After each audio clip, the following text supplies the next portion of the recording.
Good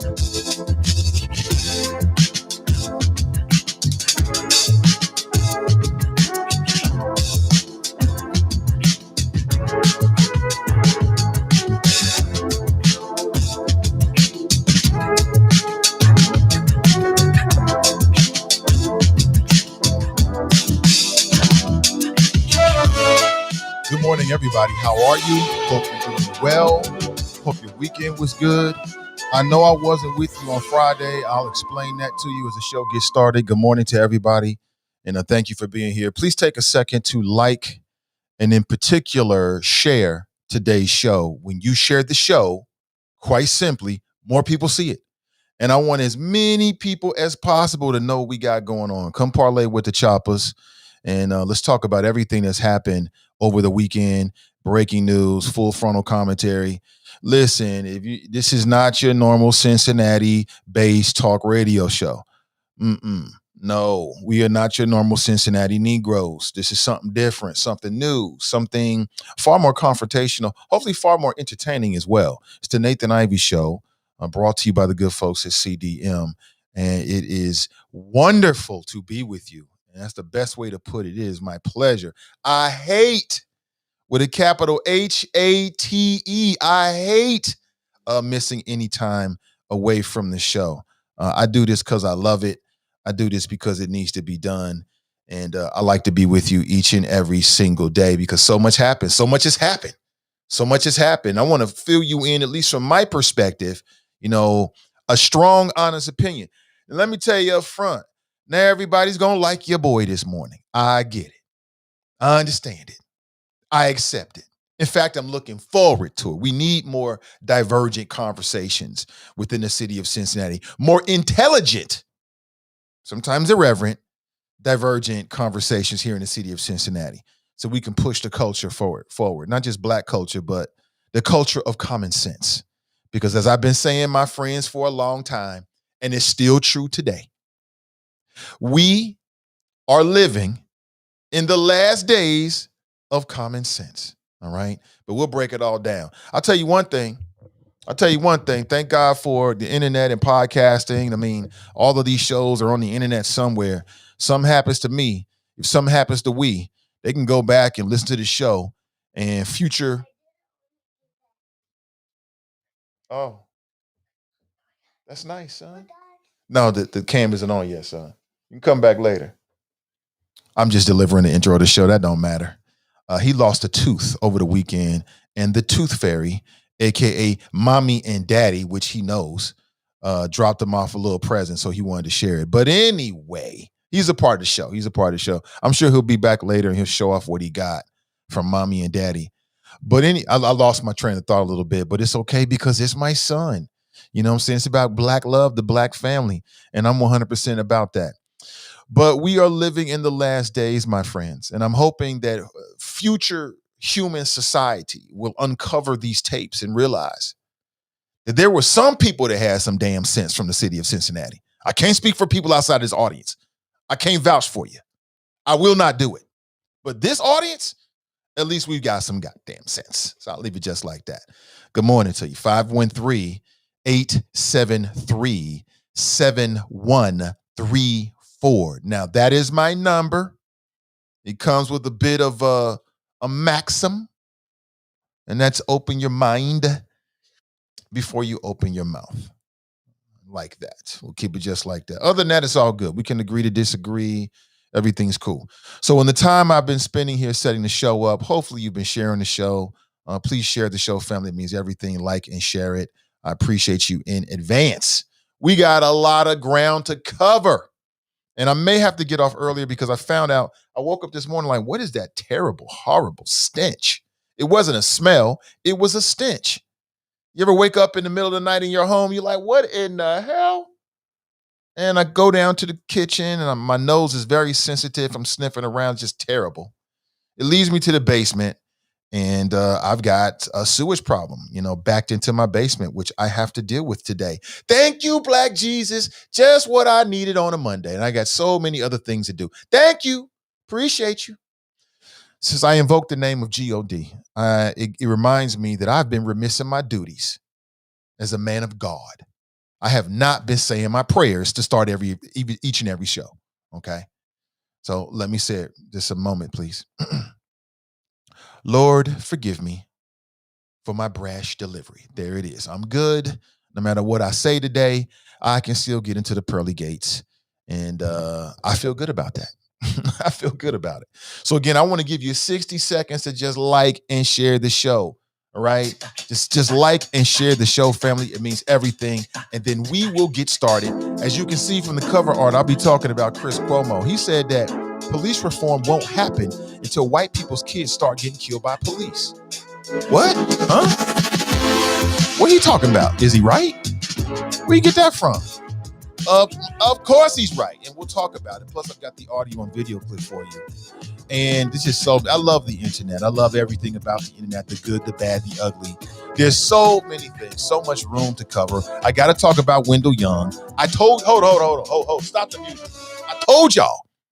I told you from the very beginning, it was a political witch hunt designed to get Democrats. I told you. And now Wendell Young got ensnared in it. And it's all politics. I don't care what the Suck MC Hamilton County prosecutor, Joe Dieters, that only has TNT when it's non-white folks on trial. Oh, he's full of dynamite when it's non-white folks. But I'm going to say it again. The most embarrassing thing is about Hamilton County is him and the absolute horrible job he did in that Ray Tensing trial. Now, I know I keep harping on it, but that's what good media is supposed to do. Talking about it's embarrassing. I'm not embarrassed, not a bit, about text messages. Don't get me started. Let me take a break. We'll get started in just 1 minute. Please take this time to set the table. Call your mama, call your daddy, call your brothers and them, call your sisters, your cousins, call your side pieces, call your spouses, call everybody and let them know that the Nathan Ivy Show is live, local, and vocal.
No reason to wait. Good morning, everybody. How are you? Welcome back to the show. I believe I'm presentable. Hopefully, I am.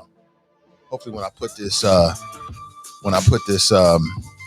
cam up, I'll be presentable to you this morning. Good morning to you. And if you heard the intro, then I've set the table. You know what to expect for the show. Let me bring the cam up. Yeah, buddy. There we go. What's up? What's up? How are we? Make sure this is on the way it's supposed to be. Good morning to you. Hope you're doing well. Welcome to my home studio. Hopefully you're having a great day. Many things to discuss. I wasn't with you on Friday. Had some family issues that came up. I mean, damn it. Sometimes you got to do what you got to do. And but I'm going to be with you. Thank you for all the well wishes. People sending me prayers. I mean, I appreciate it. I won't say no need for prayers because I'll take it. Anything that's positive, I'll take it. Look at your boy. What? Slimming down. I told you, next time you see me, you're going to be like, what happened, Nate? I told you. I am in control of my body. My body don't control me.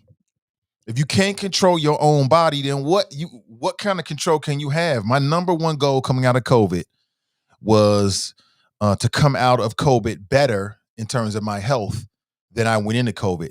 And I'm here to tell you mission accomplished and see what happens next. Man, I might start putting some videos up, some workout videos. You don't want to see that though. You don't want to see that. Well, maybe you do. Some of you do. I don't know. Good morning to you. Hope you're doing well. A little motivation. It's hard to be the person who never gives up. So whatever you're doing out there, family, keep going. Keep going. Don't stop. Don't let the people around you get you off your track. Stay on point. You know you'll hit the finish line. You will get there. You will get there. And if you're on a path and you got doubters around you, sometimes even family members and friends, they mean well, but they can be doubters. If people are doubting you and how far you can go so far you can't hear them no more. A little bit of words of wisdom to you this morning. Hopefully it'll find somebody who needs it. 513-873-7134. My weekend was great. I had a great weekend. It all seems like a blur because I've just got into this routine now. And but it was great. It was great. Great family time. Got my workout in every single day.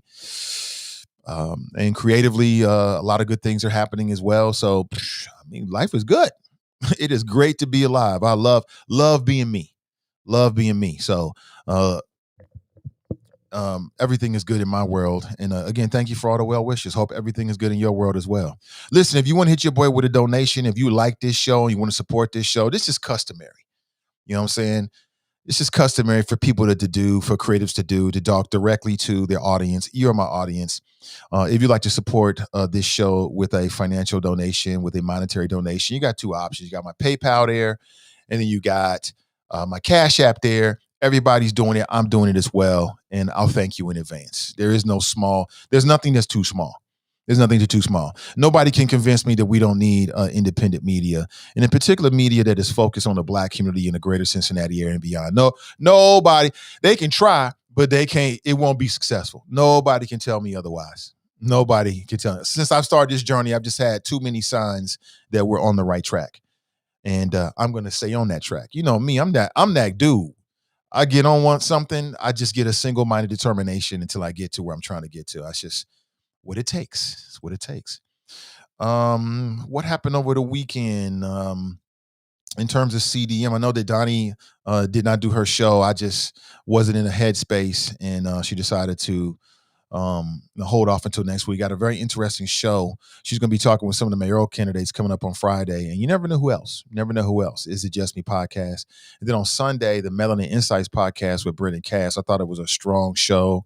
They were talking about addiction, and they really are serious about what they're doing, and I appreciate that. So if you missed it, make sure you check it out. And we're just getting started. There's so many talented, creative folks that want to do this and are doing this kind of media, and I want to work with all those folks. And we're not just looking for people to talk about politics. We're looking for people to talk about and do things, media, in a variety of different areas. May not be politics. Cool.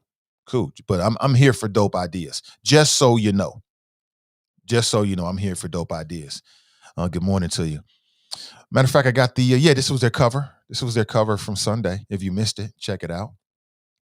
And then a week from today, Tiffany Daniels, Community Connector, she's going to be talking with a Black female out of Toledo who, as I understand it, is a powerhouse in the world of real estate. And of course, she owns her own company. She's an entrepreneur. You know, Tiffany Daniels is all about them coins, right? Not all about them, but that is her focus. Wealth building. And I'll say it again. What I love about Tiffany is that she practices what she preaches. This ain't just theoretical for her. She's actually doing it within her own family. I love that. So that's next Monday, a week from today. Make sure you check that out. All right. Good morning to you. Good morning. Good morning. Good morning. Good morning. And good morning. Did I say good morning enough? I think I did. Good morning to you. But again, if you missed it, make sure you check it out. Now, today's show, and I've got this clip already queued up for you. I want you to see it. Chris Cuomo, that's him right there. He is a CNN host. He's been doing the show for a long time. And he said something that went viral. And he said that police reform won't happen until white people's kids start getting killed by police. And essentially, it was kind of like that time to kill argument. Remember the movie A Time to Kill with Matthew McConaughey? Remember that? Y'all remember what happened at the very end? And he painted this beautiful picture, not beautiful, but he painted a very vivid picture of what had happened to Samuel L. Jackson's little girl. I mean, it was like a moment. It was a cinematic moment, right? It was a cinema moment. It would give you chills because what had happened, if you don't know, in the movie, this little girl got picked up. I think she was raped and nearly beaten to death, and her body was dumped in like a riverbed by these two racist white dudes. And their father, played by Sam Jackson, found out what happened, and he got a gun and went to the courthouse and took care of both of their asses. I ain't had no tears for them at all. You get what you doing out here to people's kids? When the dad catch up with you, mom catch up with you, whatever happens, happen. I could be standing right there. Don't ask me no questions. I ain't seen a damn thing. I ain't in it. My name is Bennett and I ain't in it. And so the character played by, and I can't remember the character's name, played by Sam Jackson, he was on trial for his life. And Matthew McConaughey was his lawyer, was in the South. And it was like, you know, it was like closing testimony, right? And he just painted this vivid picture of this little girl being abducted and raped and beaten and abused and then discarded into the riverbed. And then he said, "Can you see her?" Now imagine that she's white and the air got sucked out of the room. It was great commentary about the American judicial system. And he was and I think in the movie, but Sam Jackson's character was acquitted, actually. He got off like, yep, y'all right. If it was a white girl, we wouldn't understand this. And that's how this country is. It's very, very sad and unfortunate. But I detect no lies from Chris Cuomo. I've got that for you in just a second. We'll play it for you. But first, a word from today's sponsor. Now, you know that the mayoral's race is hot and heavy, at least in terms of the primary that's coming up on May 4th. And this is a word from today's sponsor. So check this out. Hello. I'm Mr. Same Old. I'm running for mayor. Hold up. Haven't you run for a bunch of offices always promising change but doing nothing? Yeah, but nothing. I'm not voting for the same old politicians to clean up City Hall and create change. We need to vote Prophet for mayor. He will be bold, courageous, fair, and stop corruption at City Hall. I'm voting for Prophet. Prophet for people. I'm Raphael Prophet, and I'm asking for your vote, as I will do what is right, what is just, and what is fair. Paid for by Prophet for Mayor, Dwight Crawford, Treasurer. Yeah, and you can get more information at profitformayor.com and check out what the brothers platform is. You got you've got the mayoral primary coming up on May the 4th. Hopefully, people are going to be tuned into it and they'll make an informed decision. And you will hear more throughout the show and throughout the weeks leading up to it, just so you know. All right, 513-873-7134. Remember the people that support this platform. You know what I'm saying? Remember those individuals. I ain't telling you who to vote for. I'm just saying it says a lot. I put it, you know me, I'm super biased. You rock with me, I'm rocking with you. But I make no endorsements. People make their decisions for themselves. This is just a media platform where people can connect with elements of the community. All right. You have options in Cincinnati. We'll put it that way. Good morning to you. Good morning. Good morning. Let me jump inside the Chop Shop and say what's up to Sharp. Sharp writes, good morning, Nate and the Choppers. Good morning to you, brother. Brenda writes, happy Monday. Ashley writes, good morning, Nathan and Choppers. Happy Monday. The Politically Petty Podcast Show writes, morning, Nate and the Choppers. Hashtag flows ready to eat for everybody. Hashtag suckers to the side. I know you hate my 98. I see Renee is in the house. She writes, good morning, everyone. Happy Monday. Don't wish for it, work for you. I know that's right, sis. Good morning to you, Renee. And happy belated. Ray writes here, and Chocolate Girl Wonder writes, good morning, Choppers. Good morning, everybody. Good morning, good morning, good morning, and good morning. So Wendell Young is indicted on some dumb-ish. That's how I look at it, indicted on some dumb-ish. I mean, as a Hamilton County, as a Cincinnati taxpayer, it's a damn shame that people think that this is a justifiable way to spend our money. They've been paying this special prosecutor $250 an hour. He's been at this for months and months and months and months and months. And the only thing he came up with is something that Wendell Young admitted already. He's already explained this. We talked about this months and months ago. In an article dated May 2nd, 2019, Councilman Young not in contempt over deleted text messages. A Hamilton County judge says there isn't any evidence to show Wendell Young acted in contempt by deleting text messages from his phone. Judge Robert Ruhlman dismissed the case against the Cincinnati councilman, which stemmed from a sunshine law case. Quote, I don't think there's enough evidence that I can find him guilty of contempt or anything like that. I wasn't looking to throw him in jail anyway. I think this is important to bring this all out to explain to the public what happened. So apparently what happened is Wendell Young admitted to deleting text messages, but he said he did so only after the city solicitor's office had a chance to review them and before the judge Ruhlman ordered that the messages be preserved. Wendell Young said he deleted text messages to clear his own phone. Now, I don't know if all of that is true or not, or the part in which he said he deleted the text messages to clear his phone. A lot of people do that. I don't know if it's true or not. All I know is that I thought this was dead and over with. But the Hamilton County prosecutor and the people that really care about text messages, which is probably more Republicans than anything else, these white Republicans, they care all about this. See, this is what passes as show prep in Cincinnati. This is what these lazy ass talk show hosts down the dial have been talking about, because it's the easiest thing to talk about. Corruption, text messages. I don't give a damn about none of that. And nor does anybody else. The vast majority of the voters don't give a damn about this for good reason. You want to know why? Because they're smart, intelligent people that can determine for themselves what's important and what's not. This never was important. It never was important. It was always a witch hunt. It was always about PG Sittenfeld. It was always about the Democrats, period. Anybody to say anything else needs to go sit their ass down and shut the fuck up, period. Simple as that. I ain't gonna parse my words. I'm gonna keep it to you straight. Keep it to you straight. Go sit your ass down and shut the hell up. Text messages?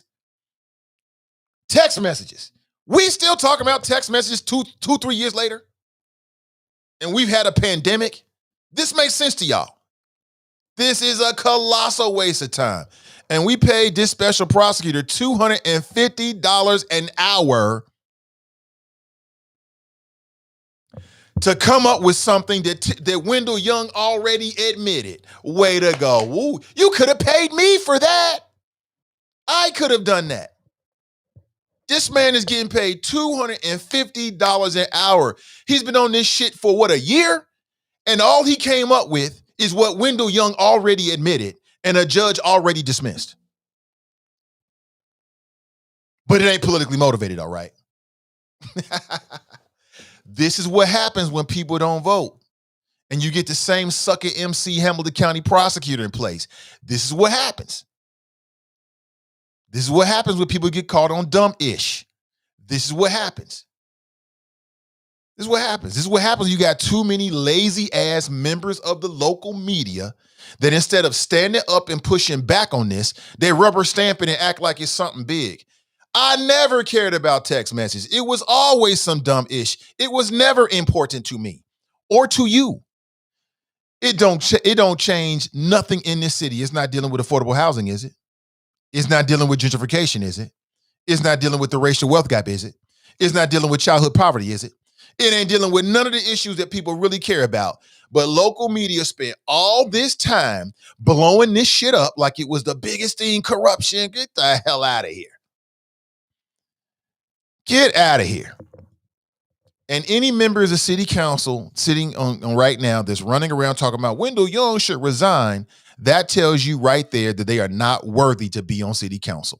Because if they was on some real ish, they'd be down there trying to deliver tangibles for the people and dealing with the real issues, the kitchen table issues. But they're not. But they're not, because some of these individuals never will miss an opportunity to jump on what they think is an opportunity to make themselves look good at the expense of somebody else. I don't give a damn what happened with the text messages. So what? Robert Ruhlman didn't care about it. Why should we care about it? I don't get it. Again, this man is getting paid $250 an hour. And all he came up with is what was in the media 3 years ago. And that makes sense to you. It don't make sense to me. It makes no sense whatsoever. It's a colossal waste of our taxpayer dollars. These Republicans run around here talking about taxpayer dollars, I'm a steward. You're wasting our money. But they did the same thing with Tracy Hunter. Hundreds of thousands of dollars because she gave her brother a piece of paper. Are you starting to see a pattern here? I told you so. And so now, to justify the colossal expense, we need to know just how much money this special prosecutor's been paid in total. Because that's our money. That's our money. That's our money. Everybody want to run it. Well, you have people running around here talking about, oh, the city wasted money by investing in mahoganies. $250 an hour. How long has this investigation been going on? A year? And all this man came up with is something he could have Googled anyway. But that makes sense. I'm supposed to legitimize. I'm supposed to come on here and act like there's some legitimacy to it. I refuse to do it. I will not do it. I will not be a part of this grand delusion that some elements of the local media have been a part of. I won't be a part of it. Wendell Young should not resign. In fact, the people asking Wendell Young to resign should resign. The hell? I told you, look at the makeup of city council. Look at it now.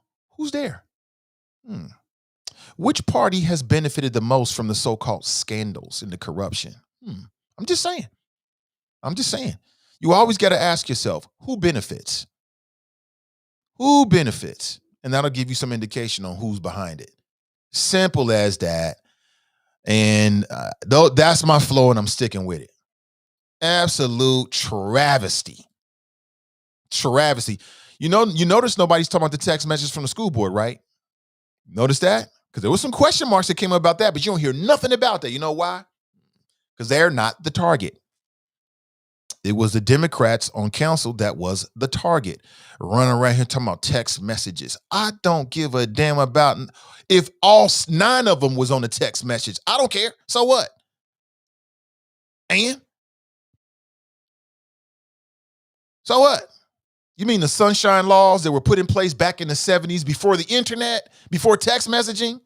They need to update them. Simple as that. So here's what it is. I think he's facing some time behind this. He's 7 months away from not being on council. He's in his 70s.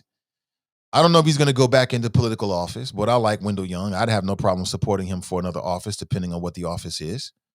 And I mean, this is a travesty for taxpayers that our money has been wasted on some damn text messages. Wasted. 200. I wish. See, only white males get jobs like that. Only white men get jobs like that. $250 an hour, and there's nothing there whatsoever. And then all you come up with is something that Wendell Young already admitted 3 years ago. That's all they came up with. Am I the only person that can see that? I can't be alone in this. I cannot be alone in it. I'm sure there's other smart, intelligent people that feel the same way. And on some levels, this goes back. See, Christopher Smitherman had it in for PG Sinfield, spending all this time talking about another man instead of talking about equity policy and tangibles for the people. Run around here talking about somebody talking about his wife and all this other kind of stuff. Sophomoric, and nobody was willing to call it out except for me. Everybody, the vast majority of local media is rubber stamping that dumb shit he was talking. Like, oh yeah, you got some points. Wrong. He had no points. Now Wendell gets caught up in the game. Yeah, we're really going to be served by him going to jail because he deleted some text messages that the city solicitor saw before that he deleted the text messages. That makes sense to you. Especially when they're black. Oh, I'm sure it makes a lot of sense. Sure makes a lot of sense. It's like I told you, the Hamilton County Prosecutor's Office is, they can't do a damn thing when it's a white male officer on tape shooting a black man in the head because he tried to drive away. He was running around here like the Three Stooges. Couldn't make heads or tails of it. Couldn't do anything with it. But this black man who admitted that he deleted his text messages after the city solicitor already saw them. Oh, we got you, bro. Man, y'all need to stop. This city needs to grow the hell up. This is an example of why we can never get forward. We can't go forward because we too caught on the dumb stuff. How are we gonna go forward when we spending our time and wasting our money on this? But I'm sure somebody out there is like, oh, you shouldn't have done it, Wendell, and the sunshine law's my ass. Get out of here. Stop it. Please. Please stop. We deserve better. We deserve so much better. We are getting played. And it's just right inside of their faces, and nobody is willing to call it out for what it is. You got two members of City Council, Betsy Sonderman being one of them, announcing that they won, and then the other one is Liz Keating, whose family has a history of corruption. And they're in the media calling for Wendell Young to resign. Wait a minute. Do you understand how incredibly dangerous that is? Anybody can be charged with a crime. Just because you're charged with a crime does not mean that you're innocent. And there's some folks out there on city council who have no ideas. They've got no personality. They've got no charisma. They really shouldn't be on council. They were appointed. We didn't elect you. We're acting like we elected you. You got appointed by your party. You run around here criticizing corruption. You wouldn't be on council if it wasn't for so-called corruption. So you need to stop with that fakeness. Oh, I can't do my job because somebody else got indicted. Get out of here. If you're a member of city council and you can't do your job because Wendell Young got indicted, then you don't need to be on city council. Period. Explain to me how that works. That's like saying I can't do my job because somebody else did some dumb ish. Huh? When we start doing that? It's all politics. Running around with ballot initiatives to stop the corruption. Please stop. Can you give us some real ideas that really matter to the people? That's what we're looking for. Wendell Young needs to resign so we can stop the distraction. Who's distracted? I'm not distracted by a damn thing nobody else do. Are you? Raise your hand if somebody in your job gets arrested or indicted, all of a sudden you're distracted. Where they do that at? Call out the BS. See that? Ooh, you have no idea. See, that's why certain people don't want to talk with me. That's why Bessie Sunderman would never talk with me. She'll never talk with me because I'm not Scott Sloan. I'm not any of these weak ass white male talk show hosts who don't do no show prep. They just want to kiss ass all day and not challenge people when they come on the show. I'm not any of that. Over here on this show, oh, you're going to get challenged. If it don't make sense, it don't make sense. Ma'am, sir, can you explain that? They don't like that. And I like that. I like that they don't like it. That makes me happy. It puts a smile on my face. Like, I'm doing a good job. I love it. Yeah, it makes me feel good. Just hug myself for doing a good job. The hell out of here. Talking about he needs to resign. You need to resign. The hell? For what? Witch hunt, irrelevant issues, and politics. That's all it has been from the very beginning. From the very beginning, I read every page, every word of the so-called text messages, every word of it. I was looking for something like, okay, it was a bunch of dumb shit. It was nothing that was really relevant to anything whatsoever. They tried to make it seem like it was some kind of shadow government. Oh, please. The shadow government is really making them say that. The real shadow government is sitting back like, yeah, that's the shadow government. Please stop falling for the okie doke in this city. Can we grow up, please? Where are the adults? Where are the grown people? Where are the grown people? And again, I'm not surprised because I've heard from several sources that this was going to happen with Wendell. I wasn't surprised when it actually happened. And I mean, I care in the sense that you're wasting my money as a taxpayer. You're wasting my time. You're wasting all of our collective time with this nonsense. And I don't understand. I don't get it. I don't get it. So I guess Wendell should have lied and said he dropped it in the hot tub. I guess that's the moral of the story. So if you're a member of city council and you're trying to hide something on text messages, if in fact that's what happened, you can't say you deleted it because you were trying to make room on your phone. You have to take the route of John Cranley. You have to say, I dropped it in a hot tub. So for that, I can say that John Cranley, white male, current mayor of Cincinnati, was smart. You have to say, oops, my bad. You know what I'm saying? You have to say that. It's just like that white female who said that she forgot her daughter, should I say, in a hot car. Now, had she admitted that she did it on purpose, I was going to run it there and I forgot, that would have been, you have to say, I forgot. And that's the moral of the story. You got to be smart out here. Don't say you did it on purpose because you were trying to free up space. You have to say that it was a mistake. Like, oops, I dropped it in a puddle of water. I was in the hot tub and I dropped my phone and all of the messages that you're asking me for got deleted. Now, everything else is on there, but just the messages that you're asking me for, they just magically disappeared. They magically disappeared. And wait a minute, I don't believe it. I don't believe it. The way they make these phones these days, yeah, a lot of them are not, some of them are not waterproof, but it's going to damage the SIM card that quickly? Get out of here. I don't believe it. I don't believe it. At least on my service, I can go to like my phone provider, my cell phone provider. I can get access to my text messages via my account and their website. It don't matter what's on the phone. But I guess, John Cranley many years ago had a different type of service. I guess anything is possible. Have I made my point clear? Do you understand what I'm trying to say? Hopefully so. Hopefully so. Hopefully so. I want to make sure it's absolutely clear how I feel about this.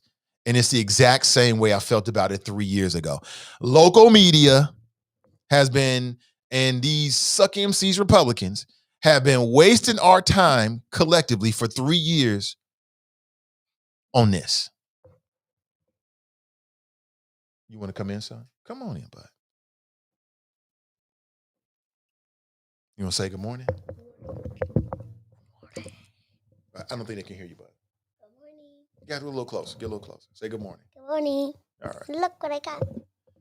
Yes. You gonna show them your tooth is missing? You got to do a little smile so they can see. There it is. Well, the camera's right there, buddy. There it is. There it is. All right. Well, maybe next time. Maybe next time. He said you got to show something else. That boy is so much fun, man. Hold on. Let me change a few things here. Maurice writes, Gloria's resurrection. I agree with him. You talk about Chris Cuomo, we'll get to that in a second. But right now, I want to hit this local story with Wendell Young. I know, people have talked about this on Friday and the weekend, but I wasn't with you on Friday. And this is my first chance to talk with you about it publicly. I think I've told you exactly how I feel about it. A colossal waste of our time and money. And I'm just surprised that no one else is talking about this and bringing it up in this way. This man is getting paid $250 an hour. He's been on this case for a year, if not more than that. And the only thing he came up with is something that we already knew. He got charged with a single count of tampering with evidence. It's a felony. And it opens the door for the possibility of prison for up to 3 years. Oh, yeah, that sounds like justice to me. Meanwhile, Ray Tensing is living his best life somewhere.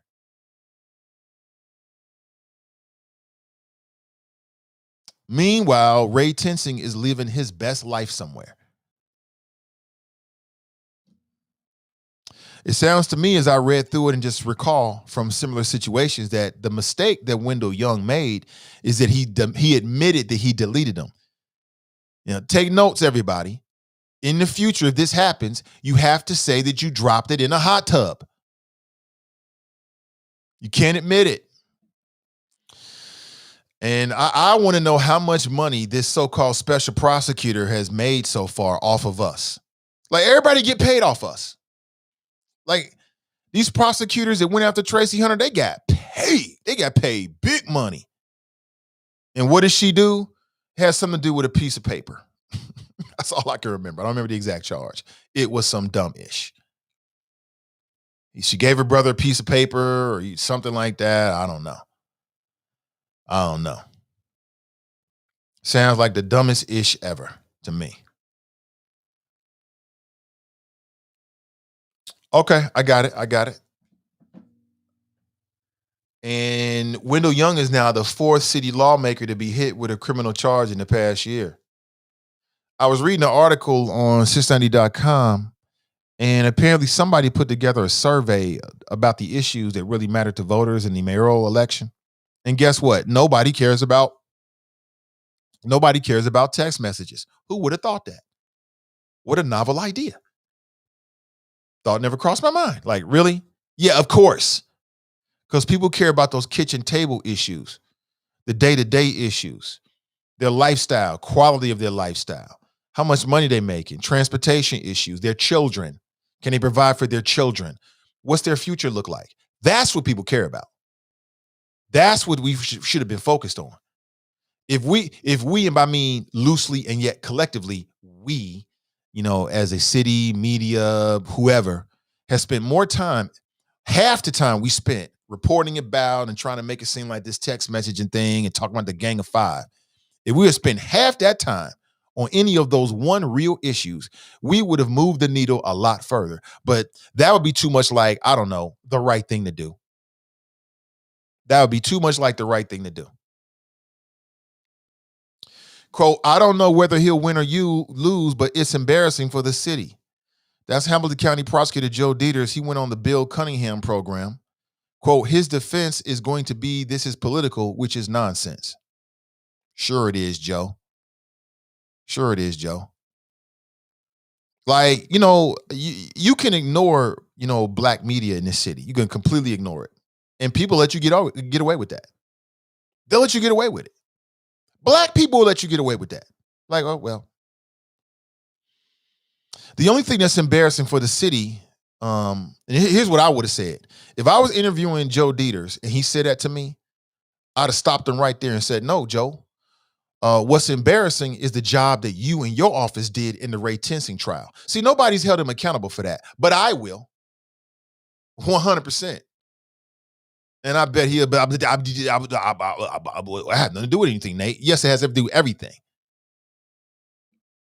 I'm not embarrassed. It ain't embarrassing for the city. What's embarrassing for the city is that you paid a special prosecutor $250 an hour for a year to come up with something that we already knew. It's like a slick way of just putting money in his pocket. They're trying to be slick in front of us, like, yeah, I'm gonna get my buddies paid. We see what you doing. That's what's embarrassing. That's what's embarrassing. And we'll see what happens. 513-873-7134. The special prosecutor was asked if Young deleted evidence on purpose, telling us the evidence at trial will basically establish that fact. Wendell Young already said he deleted the messages. He said it in court before Robert Ruhlman, way back in 2019, before the pandemic. We already know that. We already know that. But they want to run around here like this is somehow legitimate. This is embarrassing. You're right, Hamilton County prosecutor. This is embarrassing. The way it's being dealt with is embarrassing. That's what's the most embarrassing thing about it. The evidence is going to show that he deleted. He already admitted it in court. But I mean, do what you want to do. You know what I'm saying? It is what it is. Oh man, I only laugh to keep from crying because this is so comical to me. It's just straight comedy. If it wasn't like real people, real lives involved, it would be straight comical. It's serious because you got real people, real lives involved. That's what's funny about this. Republican Bessie Sunderman is publicly calling for it to end now, saying it's time to slam shut City Hall's revolving door of corruption.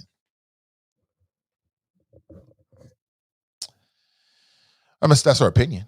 I mean, clearly she can have her own opinion. I would say that any politician that's gonna ride this stuff real hard, like anybody on city council that's really riding that corruption shit, don't really have anything else for us. They don't really have any real plans. They don't really have any real ideas. They don't really have any real personality or charisma or connection with the community. And so they're opportunists. You know, Bessie Sunderman is an opportunist. I said this to her herself, but she refuses to even respond to me. She follows me on Twitter, but she won't respond on Twitter when I reach out to her. It's weakness. Call it what it is. A lot of that goes around. But yeah, she'll be with Scott Sloan in a second and sit in his lap and he can kiss her ass. And it's just a love fest. It's just a love fest. Oh, you're doing such a great job. No, you're not.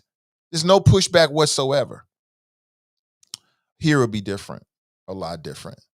Again, I stand by what I said. Any member of city council, anybody running for city council that's really putting a lot of eggs in the basket of like, I'm going to run against corruption are opportunists.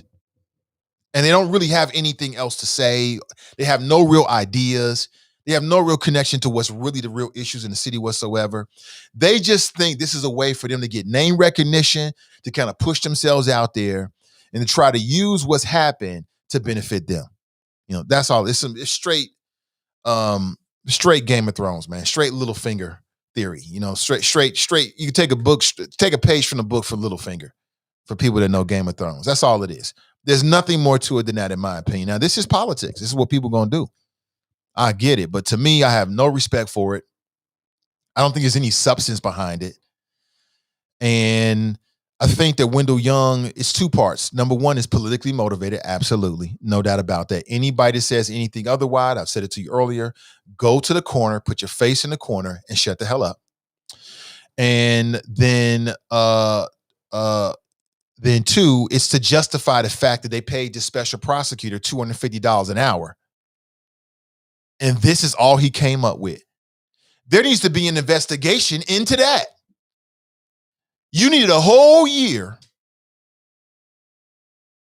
to charge Wendell Young with deleting text messages. And Wendell Young admitted that he deleted text messages back in 2019. There should be an investigation into how this man has spent his time. We should see a full report on how he spent his time and how much money that we have spent to give to him so he could tell us something that we already know. But that would be too much like right. So I know nobody's going to push for that. That would be too much like common sense. So I know that no one is going to push for that. But I'm just saying, as I look at it, I don't really see what the issue is. But that's just me. I could go on and on for days. You know this, but I will not. Roy writes, good morning, everyone. Good morning to you, Roy. Brenda writes, good morning from Fairfield. Good morning to you. Sister Iris writes, good morning, great people. Good to see you. Sarah writes, Grand Risings family. Akeem writes, speaking of white kids getting killed by police, I'm surprised that white kid didn't survive from playing with airsoft pistol after police shot him dead. Somebody posted the most ridiculous thing I've seen in a long time. It seems like every day I say that. This was ridiculous. Somebody posted this inside the chop shop. And I'm like, this is what activism is now? This is what we doing out here? Talking about we gonna line dance. Crystal posted this. Shout to Crystal. Is this real? This can't be real. I see Tariq Nasheed posted this. And so somebody see, I can see somebody in Cincinnati coming up with some dumbish like this and then getting mad when people criticize them. Like, you know what? That's some dumbish. Oh, you don't care about black artists. You see this? Man, go inside the Friends Like the Nathan Ivey Show and check it out. It was posted 20 hours ago by Crystal Smith. I thought that this was made up. It's called F White Supremacy, Let's Get Free. Have you seen this? You got to see this. It's going to blow your mind. It's going to blow your mind. You're going to be like, is this real? Like, I had to watch it like 5 times. Like, this can't be real. And then I realized, like, no, they're serious about this. And everybody gets involved, right? In different ways. I'm all about that. But now we going to line dance against white supremacy? That reminds me of what some of these black folks in Cincinnati was doing last year. Down there line dancing on the black mural, looking like idiots. Yeah, what? Huh? We ain't doing that. Just because we ain't doing that. At least I ain't doing that. Now, some of y'all might do that. I'm never doing that. Everybody got different standards. Thank you for posting this and bringing it to my attention, Crystal. It's only about 44 seconds. I'll play it for you in just a minute. I want to tease a little bit. You got to see it. Sis is line dancing against white supremacy. Why don't you just cook up a big old pot of chitlins while you at it? Why don't you get a big old pot of chitlins? We cooking against white supremacy. Yeah, that'll work. We'll show them. Yeah, I'm on. I wasn't with you on Friday, so I got it all built up. It's all just built up over the weekend. Lannis writes, good morning, brother Nathan Ivey. Good morning to you, sir. Janice writes, good morning, Nathan and the Choppers. Good morning to you. Let me change that color scheme. I ain't happy with it. Let's go black. There it is. We'll go with that. Deborah writes, good morning, Nate and the Choppers. Good morning to you. Wait. Where's the chopper music at? Hold on. There we go. Get to the chopper! Yeah, you know. Keep it going. Tiff writes, good morning, all. Good morning to you, Tiff. Kelly Prather's in the house. She writes, good morning, all. Good to see you, sis. Sarah writes, Cuomo is mirroring the same sentiment that transpired with the crack and opioid situation. It's the same sentiment that's going to happen with and has been happening with every scenario. White people, listen, let me be honest here. I'm not just going to put this on just white people. Most people, black, white, or whatever, only care about stuff that happened to them. That's just the way God made us. That's most people. But when it comes to police brutality and, you know, these drug epidemics, nobody gave or should I say, people cared, but it was looked through a different lens when black folks were the face of the crack cocaine epidemic. It was all about, we gonna teach you and be there for your kids and lock them up, right? Flash forward 30 years later, when it's white people who are the face of heroin, oh boy, we want to train everybody on how to administer Narcan. And what are we going to do in sympathy? And we need more money. That's just the way that this country and people in this country are. And I think Chris Cuomo, if you haven't seen it, he's 100% right. We will never get meaningful gun reform until our white allies join the fight, and I mean en masse. And they're never going to do that until white people's kids start getting killed by police. When white people's kids start getting killed by police at the same rate and the same outrageous scenarios as black folks, all of a sudden it's like, wait a minute, this is a problem. We got to do something about this. My eyes are open for the first time, right? That's just how it is. That's just how people are, right? Across the board, not just white, but across the board. Most people are self-motivated, self-interested creatures. When it happens to them, they can understand it. When it happens to somebody else, it's like, well, why didn't you do something about it? That's just people. All right, let me go to the phones. Good morning. Welcome to the show. Yeah, what's up, guy? What's up?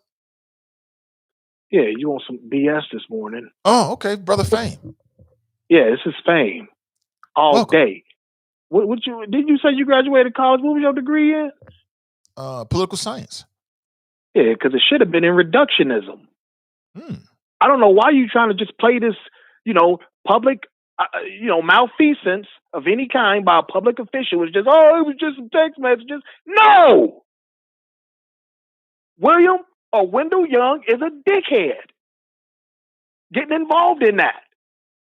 Malfeasance on any level by a public official cannot just be written off as it's political. They taking out our black people. And blah, blah, blah, blah, blah. No, Wendell, watch what the hell you doing. And you just sitting up here feeding these people, feeding their emotions. You should be a damn reverend. You and Lewis Hilton need to join a group. That's my fallback plan. That's my retirement plan. That thing.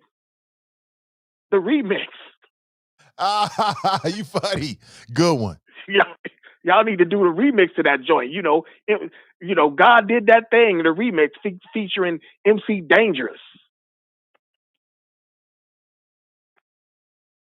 All good stuff, man. Rack 'em. Good stuff. No, you wildin', bro. I'm for real. You wildin' though. Like you just right now malfeasance by a public official. Like it was just nothing. Like, that's what they do, Hell, you the one that got caught, Wendell. I'm sorry. Political, racial, whatever it is, your ass got caught. And you knew this was coming. Now, luckily, he only facing a state charge. I had to check dude from Channel 9, that Evan Millward. Ain't that his name? Dude that got hit with the Hennessy bottle on live TV? Yeah, I remember that. I don't remember what his last name is. Something like that. Yeah, he tweeted something about that when it happened. And I'm like, whoa, that's misleading. Wendell is state charge, not federal like the other people. Don't do the brother like that. But federal or state, he's got to go answer to a judge and answer for his charges. And, a public official engaging in that behavior is nothing to just write off about, to just write off with some laughter and reducing it with humor. No, that's a very serious damn charge. I don't care how you want to look at it. I think you playing these people, but you can get away with that. I mean, you have people like Britt Beard in your audience. He'll buy anything you say. You know what I'm saying? He could be in Alaska and you could sell him snow. He'll buy it because he loved Nathan.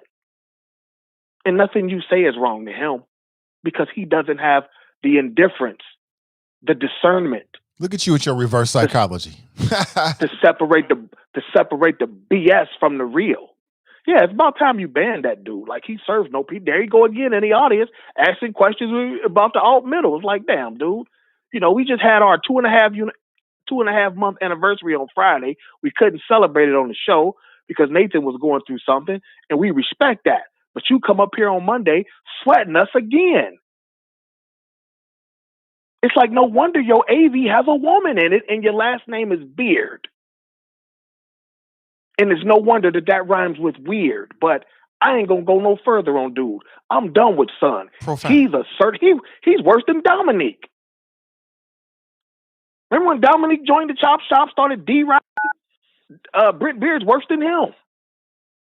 But I digress. But listen, man, I need you to stop that and hold it in its proper context. That this is a public official who got caught effing around. trying to reduce it to race and politics has nothing to do with anything else than this public official and his gang members were all effing around and got caught. And that's all I got, brother. My breakfast is here. I'm up at the joint. I'll be out like Wednesday or something. But yeah, I'll holler at you sometime later this week. Be safe. Yeah.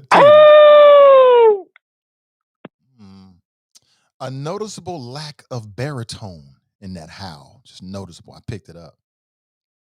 He mixed it all in there, man. Number one, it was hilarious. Funny guy. That's a funny dude. Hey, Brent, don't listen to him, man. He trying to put that, he trying to hit you with them Jedi. He trying to glam you, hit you with them Jedi mind tricks with your simple reverse psychology. But I disagree. I mean, I disagree completely. I'm not reducing it. I'm just putting it in its proper context. See, everybody else blew it up like it was some big deal. Running around here talking about the Gang of Five. I just refuse to buy into the nonsense. I don't care who's saying what. I could think for myself. Too many people just pick up the paper, they read a headline, and they put it in their head, and it becomes true. I'm not that person. Okay?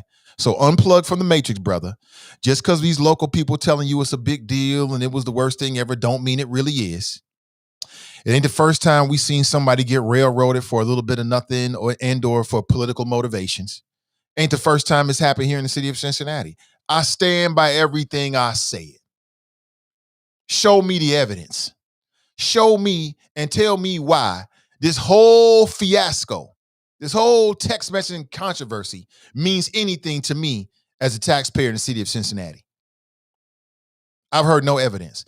And it's always interesting when black people start arguing the merits of the law. When it's at one point in this country, it was legal that you were human chattel. It was legal. But you gonna argue to me about the law as if the law is always right? Stop it. Please stop. We need to have a serious conversation to update the sunshine laws. They were written in the 70s, in the 80s, before the internet, before smartphones and text messages. The people that wrote those laws could not foresee where we are now. We need to update it, number one, so we don't spend a whole lot of time on a little bit of nothing. And that's all that's happened. The steak ain't worth the sizzle when it comes to this Gang of Five thing. Now, for local media, I criticize you. At the same time, I understand. You love a headline, and Gang of Five is a hell of a headline. But the steak and the sizzle are not the same. It's not the same. There's a whole lot of sizzle, and the steak is this big. Matter of fact, it's that big. There's really nothing there. And I'm surprised that more people aren't outraged that this so-called special prosecutor is getting paid $250 an hour. The man has spent, over a year, and the only thing he's come up with is something that we already know. That we already know. That a judge has already ruled on some levels. So y'all can try to make you, Fame, can try to make it into something big, but I feel like you falling into the trap of the nonsense. That's what I feel. I feel like you're not thinking for yourself. And fortunate for you, brother, I am. You know what I'm saying? If you don't have the ability to discern nonsense from real stuff, then I'm here to do it for you. And as I stand here again, and I look at this whole situation, they wasted a whole lot of our money. That money could have went somewhere else. Could have been used far more effectively. Investigating all of this nonsense. It was always politically motivated. Nobody, this is my opinion. My opinion, it was Christopher Smitherman and his buddies that got behind it, as I said before, because they were trying to take out PG Sittenfeld and the Democrats. Because back then there was some conversation about him running for mayor and PG running for mayor. And they figured, you know what? I think a good way to get at him is with some BS scandal. And in the minds of some people, it worked. But these are small-minded individuals. See, most people, I think, are like me. Most people care about kitchen table issues. You worried about the stuff that you got to deal with in your household on a regular basis, right? You worried about the future prospect of your family, of your children. You worried about moving into a new home or buying a home. You worried about your retirement. You worried about, do you have the transportation to get to A to B? You worried about being able to get access to quality food, quality education. You worried about the American dream, the African American dream, however you want to look at it. That's what real people, most of us, care about. And there's no element of the text messaging so-called scandal that impacts any of that. None of it is impacted by that whatsoever. Simple as that. This to me is kind of like what happened to the sister on the banks, where you had, ironically, Christopher Smitherman, knows that name keeps coming up, running around talking about this sister to the point where all of a sudden it was a problem that she got money from the city to start her business. Dozens, if not hundreds of people got money from the city to start businesses. What's the difference? So again, we got to be able to think critically for ourselves. Just because somebody tell you it's a problem, don't mean it really is. Just because somebody tells you it's a scandal, don't mean it really is. And I don't care how many times you see it in the media or how many times somebody makes a media appearance talking about something. That don't make it any more legitimate. Okay, so that's the difference between us, Brother Fame. You obviously have been caught up in the matrix about what other people are telling you. And I'm looking at the situation and I can discern it for myself. I can unpeel the onion and layers and decide for myself as to whether there's anything there. And I don't see a damn thing, but a witch hunt, politically motivated, that's still reverberating, right? The waves of it, the ramifications of it are still being felt 3 years later. Like I said, what I can see is that the problem that Wendell Young had is that he should have said that he was in the shower. He should say, I was in the shower and I dropped my phone in the shower and damn, lost all my messages, because that's what the mayor said.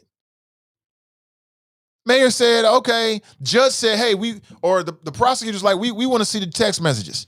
The mayor's like, oops, my bad, I dropped my phone in the hot tub. Now, how plausible is that? And just because you drop your phone in water does not mean you can't retrieve messages. Who you think you're talking to? Who you think you're talking to? I'm supposed to believe that? So that's the problem that Wendell Young had, is he should have said, I dropped it in the hot tub, and then it would have been all good. That's what he should have said. We're learning. We're learning something this morning. You learned something on Nathan Ivey Show. You ever in that situation? Don't admit that you deleted the text messages after the city solicitor's offices looked at the text messages. Don't admit that. You have to say you lost them and you dropped them somewhere. You know what I'm saying? White people's excuses. I forgot my baby in the car and got donuts and went in there for 8 hours. Oops, my bad. We got sympathy for you. Oh, I was in the hot tub and my hands were slippery with the soap and I dropped my phone in the hot tub. White people's excuses. That's what you got to do. You got to learn from this. So you got to learn. We learned something here. But thank you for the call, bro. It was a hilarious call. Pretty funny stuff. Let's go back to the phones. Good morning. Welcome to the show. Good morning, Mr. Nathan Ivey and the good people of Cincinnati, as well as the good people around the world and the choppers. Good morning, sir. How are you today? Good morning, sir. Welcome. Been a minute, John. How are you, brother? All right. Just working on my latest book titled The Chickens Have Come Home to Roost, and the final editing stages and proofreading. Hopefully exciting. I will launch it.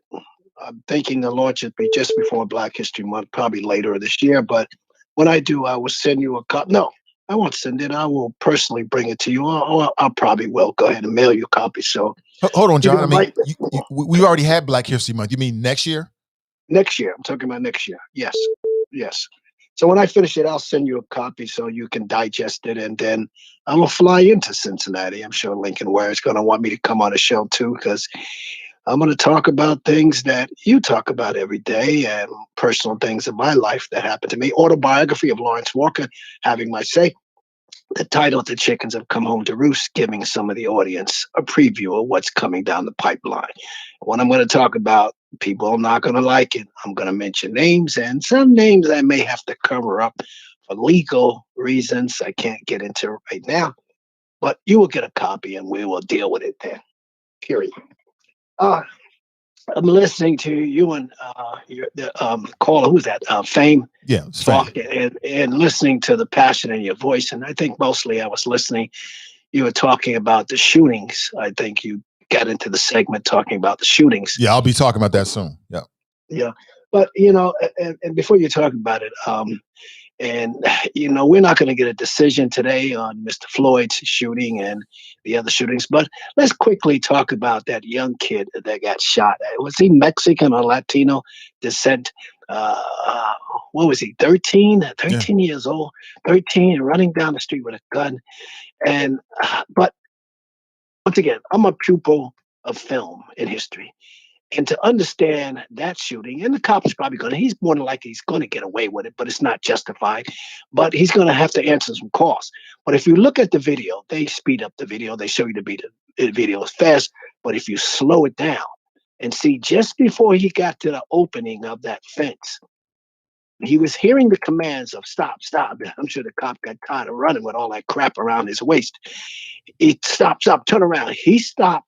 I believe he threw the gun in that opening, stopped, turned around, he fired. Now, that is not justified. And most of the Monday morning quarterbacks the whole weekend saying it was not justified. I believe the same. But if you slow frame by frame down, you'll see he threw the gun in the opening before he turned around.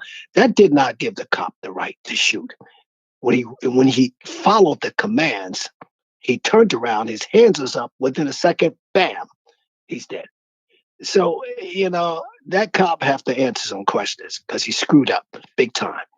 And if it goes to court, I don't know if it's going to go to court or not, but you hear that captain within a day, they didn't waste no time releasing that the video. And that captain responded saying it was justified. Excuse me, you get a good lawyer that's going to fight that.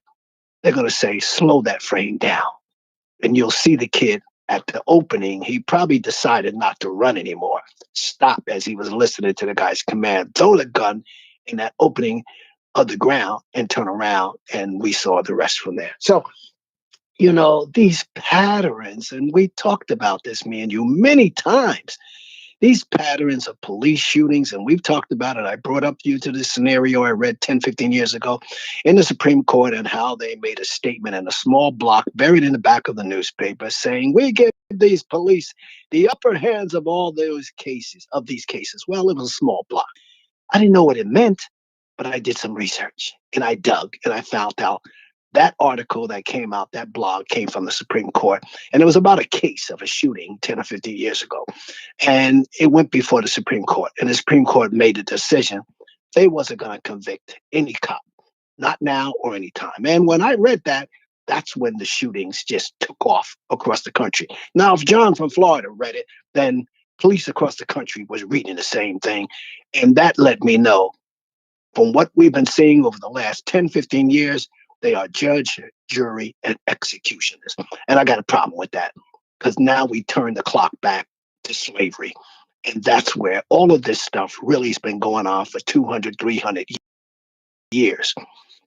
At some point, Nathan Ivy, it's like a dog. You taunt the dog. You walk by a house and you see that dog on the other side of the fence and you're messing with the dog, taunting him, and he's barking, barking, barking. And every day you go by there, you mess with that dog. One day you go by that fence, messing with the dog, and the dog's just sitting there looking at you. But you don't know that fence is open. And that fence opens and that dog attacks you. So I look at the scenario, what Black people have been going through for 300 years. Okay, the example of a dog. You taunt the dog long enough, eventually the dog bites back. When I started reading about earlier this year, the record number of African Americans buying guns across the country, they're really starting to realize you are not safe in this country. Don't look for the police to protect you. Don't even look for your own community and your Black leaders to protect you because they don't give a damn about you. It's protecting your wife, your family, your house, and prepare yourself for if you're pulled over on the street, how are you going to react? If you're going to do, are you going to do what that brother, that sergeant did by sticking his hands outside the window with his hands out the whole time and that arrogant cop acting up? Thank God he wasn't shot. He maced and tried to taser him, but he just maced him and maced the dog too, which was insane. Well, yeah, they fired him, but he's going to try to get his job back because he's going to I'm following orders. I did orders. So it's a pattern in this country. And that pattern will continue until the dog bites back. And I think we're moving in that direction where uprising is going to happen. I don't know what the outcome, and I'll say this and I'll let you go. I don't know what the outcome of this trial is going to be. The judge is only going to give his rulings today. Yeah, who knows? If the jury feels they already made up their mind, but it may take a week to make a decision on what they're going to do. But whatever the outcome is, and I like to hear your personal opinion, I think he's going to get a lesser charge. People may not like that lesser charge. And I think out of all what the lawyers have been saying all weekend, the lesser charge would be 4 to 5 years, 4 to 10 years.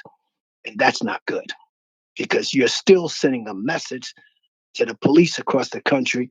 You can still shoot down Black people. Once again, I've said this to you many times. Police in this country we're really living in a military state. Jefferson talked about that 300 years ago. We're living in a military state, and police are judge, jury, and executioners, and that should not happen. Well, let's see what happens with this jury. I won't be surprised whatever decision comes down the pipeline, because as I stated, it's a pattern, and that pattern will happen, regardless of whatever the verdict is going to be. The pattern will still continue until the dog bites back. Have a nice day. Have a nice day, John. Have a nice day. You asking me what do I think is going to happen? I don't know. I can't tell you if I think he's going to be convicted or not because I have no confidence whatsoever in the American criminal justice system when it comes to situations like this. Black man dead, white officers on trial. From what I've seen, it should be open and shut. It should be open and shut, but I have no confidence in the American justice system when you've got a dead Black person and you've got a white officer. No matter what the scenario is, no matter what the witnesses say, no matter what the testimony is, I've got no confidence whatsoever. None. So I'm curious to see.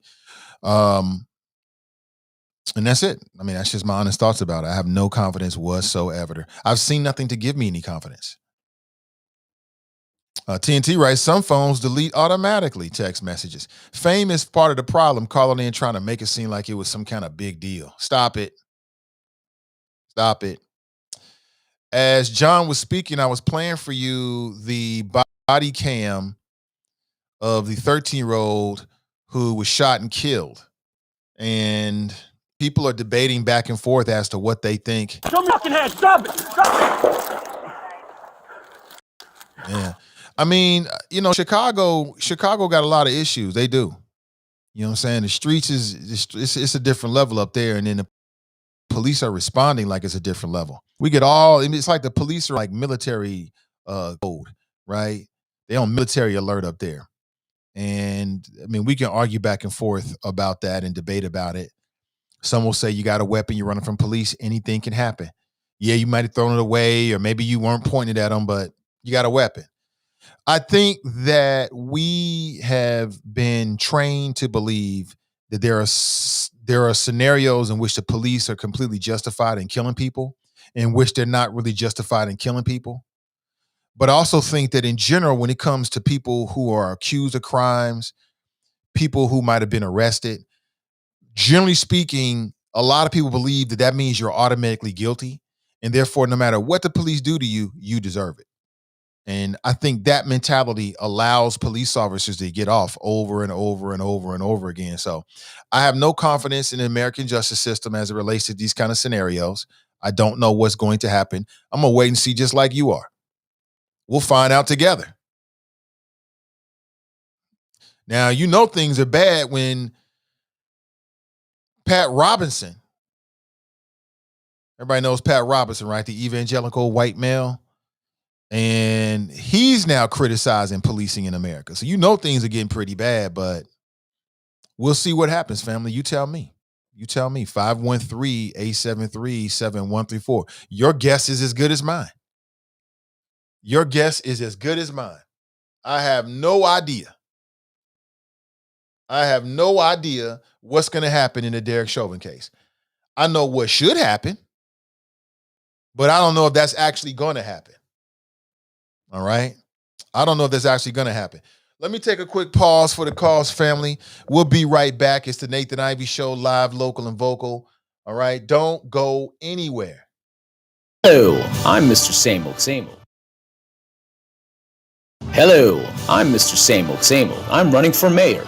Hold up. Haven't you run for a bunch of offices always promising change but doing nothing? Yeah, but nothing. I'm not voting for the same old politicians to clean up City Hall and create change. We need to vote Profit for mayor. He will be bold, courageous, fair, and stop corruption at City Hall. I'm voting for Profit. Profit for people. I'm Raphael Prophet, and I'm asking for your vote, as I will do what is right, what is just, and what is fair. Paid for by Profit for Mayor, Dwight Crawford, Treasurer.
And we're back. Thank you for that. Just a quick break. Nate Ivey with you as always, and chopping it up on all the issues. And I've yet to play this video for you. I want to play it for you right now if I can. All right. And this is Chris Cuomo talking about what he thinks it'll take to get meaningful police reform in this country. And I don't disagree with him. I think he's 100% on point. There's a lot of people in this country that are straight up asleep when it comes to this kind of stuff. And it's not going to matter to them until it matters to them. Right? It's not going to matter to them until it touches their family. So check out this. It's like a 3-4 minute clip. And then I'll go straight to your comments and we'll continue with our interactions. Check this out. George Floyd, Daunte Wright. I wonder if you'll remember their names 6 months from today, because they'll be replaced by so many others. You're here, people. What are you going to do when you see these shootings? You know what you're going to do. That George Floyd. Did you hear about him? That Daunte Wright. Did you hear about him? That 13-year-old Adam. You know he was a gangbanger. Why do that? Because you want to make the problem them. Takes the onus off the idea that you're wrong about policing not needing to change. Forget that police are trained to deal with non-compliance with force that is not lethal. Hey, comply or die. You know what I mean? And you know what the answer is? You really do. You don't like it. I don't like it. It scares me. Shootings, gun laws, access to weapons. Oh, I know when they'll change. Your kids start getting killed. White people's kids start getting killed. Smoking that doobie that's actually legal probably in your state now, but they don't know what it was, and then the kid runs and it pop, pop, pop, pop. Cop was justified. Why'd you run? Oh, he had a baseball game tonight. Huh. A white kid. Oh, big family, that house over there. those start piling up. What is going on with these police? Oh, what? Maybe we shouldn't even have police. That kind of mania, that kind of madness, that'll be you. That'll be the majority, because it's your people. See? Now, black people start getting all guns, forming militias, protect themselves. Can't trust deep state. Whoo-hoo! You'll see a wave of change in access and accountability. We saw it in the 60s. That's when it changes, because that's when it's you. So my job is to show you in them, because they're but for the grace. And the grace is forgiveness that none of us deserve for the blessings that we're wasting in this country. That is our reality. So I think we got the gist of it. And the reality is clear. Then we got the gist of it. I mean, he's 100% on point. And we've known this. Like, we didn't really need Chris Cuomo to say this for us to know. Black folk, we already know this. But I think that some white folks out there that like Chris Cuomo, they might have seen it and been like, he's got a point. He's got an excellent point. It's true. It's 100% true. No doubt about it. Let's go back to the phones this morning. Hey, good morning and welcome to the show. Good morning, Mr. Ivy. This is your West Side Connections, your only black, not Democrat, Drop Squad 52. How dare you play that disgusting white man from CNN? I guess Don Lemon was coming up next with some tears, from the Crying Negro Network. Chris Cuomo is full of doo-doo, okay? I can cuss, Mr. Ivy. If you give me the green light, I can let it go, because I got a lot of four-letter words for Chris. My brother is Governor Cuomo. Who is he talking to, first of all? He talking to guilty-ass white people, the 400 that actually watch CNN now, because they ain't talking about Trump no more. Chris Cuomo is begging guilty white people to do what, Mr. Ivy? To do what? Oh, I'm white. Okay. I'm racist. I listen to rap music. I think all black people are what I hear in the lyrics. I think all black people are what I see on BET. Who the hell does Chris Cuomo think he is to get on TV and talk about, if black people start getting guns, he's supposed to be a responsible journalist. Chicago Negroes is strapped, Mr. Ivy. Even 13-year-old Latinos is strapped. But see, Mr. Ivy, the problem is, Mr. Ivy, maybe I can talk about the little 13-year-old Adam Toledo, because he ain't getting the same coverage if Adam Toledo was a 13-year-old black boy. But because he's Latino, he ain't got all the spokespeople. His family ain't on all the cable news shows. But people like me, if Adam was a black man, a black boy, 13 years old, in the streets of Chicago at 3 o'clock, 2:30 in the morning, Mr. Ivy, really? If Chris Cuomo gonna reach out to guilty white people, he needs to reach out to everybody who's on the other side of the policing reform. Because without criminals, we don't need police, I guess. So until you start addressing the criminal element, especially when you're talking about 13-year-old children running the streets at 2:30 in the morning, hanging around with a convicted felon, gang-affiliated, shooting at 3 o'clock in the morning, 8 shots, Mr. Ivy, shot spotter, technology zoomed into the exact location, Mr. Ivy, of the 8 shots that were fired randomly at passing cars that night. Now, again, Mr. Ivy, you play Chris Cuomo, you play CNN. I don't know why. Because I don't think too many white people listen to your audience. Because if any black person actually sat through that entire rant by the guilty white man, Chris Cuomo, they need their ass dragged. Mr. Ivy, this is getting ridiculous, okay? And we can see in this country that, yes, the spotlight is being put on police. Police who do these shootings, they are getting fired the next day. They are being charged the next day. They are getting arrested the next day.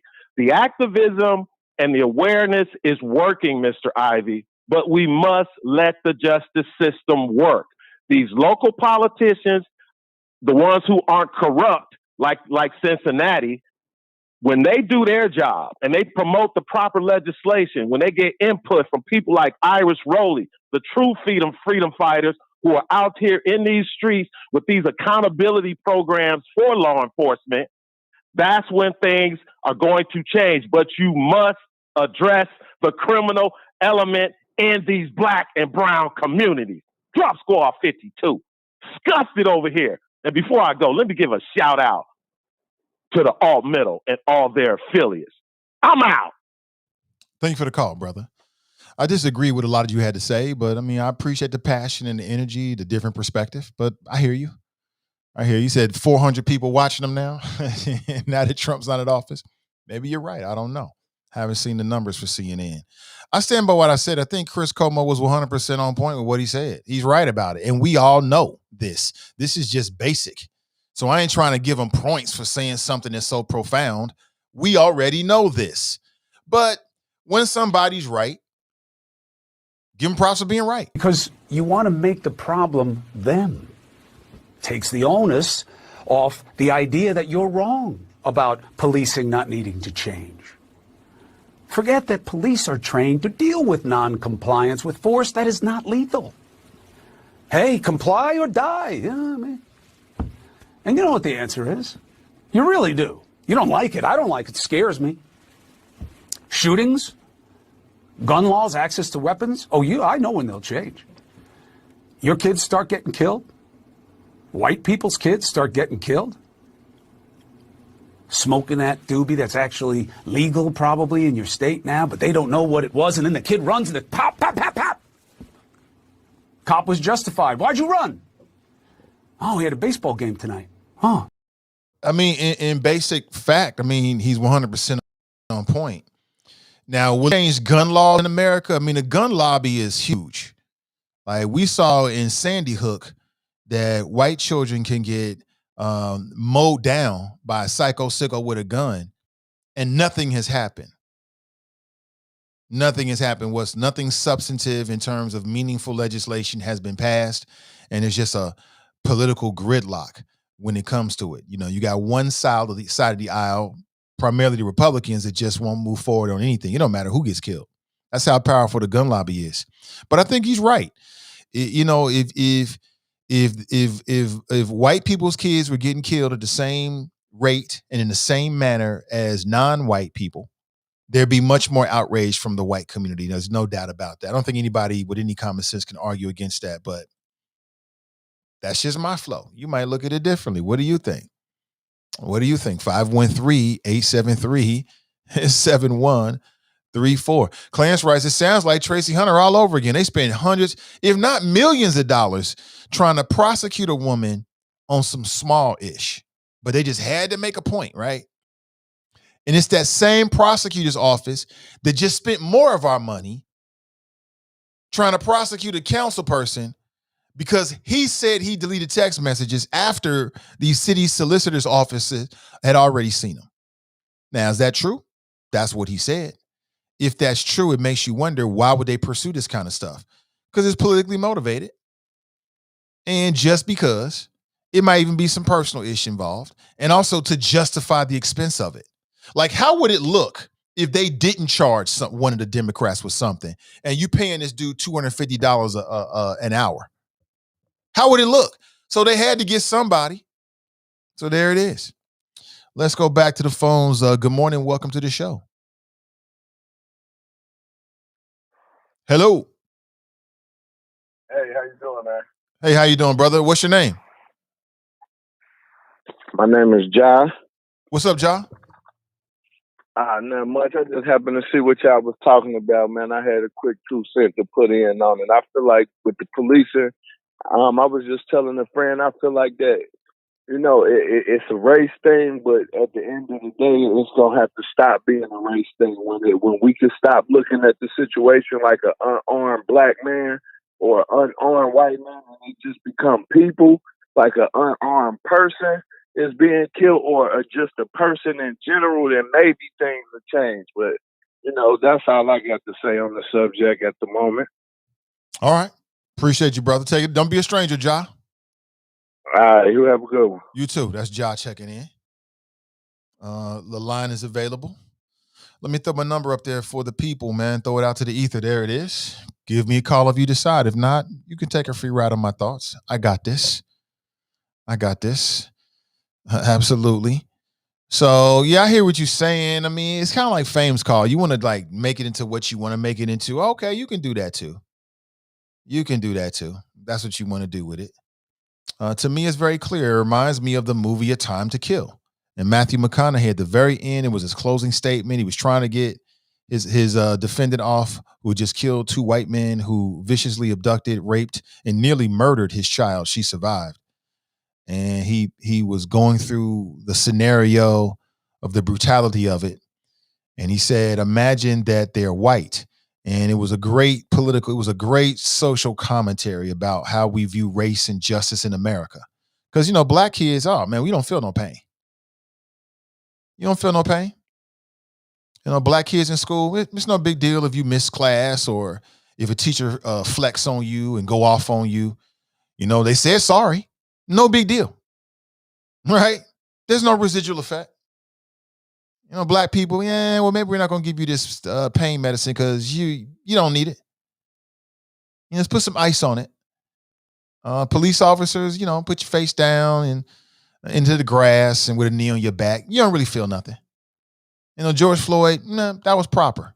I mean, a white male member of law enforcement actually testified in open court in the Derek Chauvin case that he saw nothing wrong with what Derek Chauvin did to George Floyd. That's because black people don't feel no pain.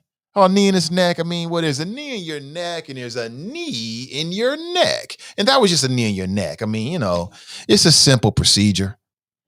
It's a simple move. No biggie.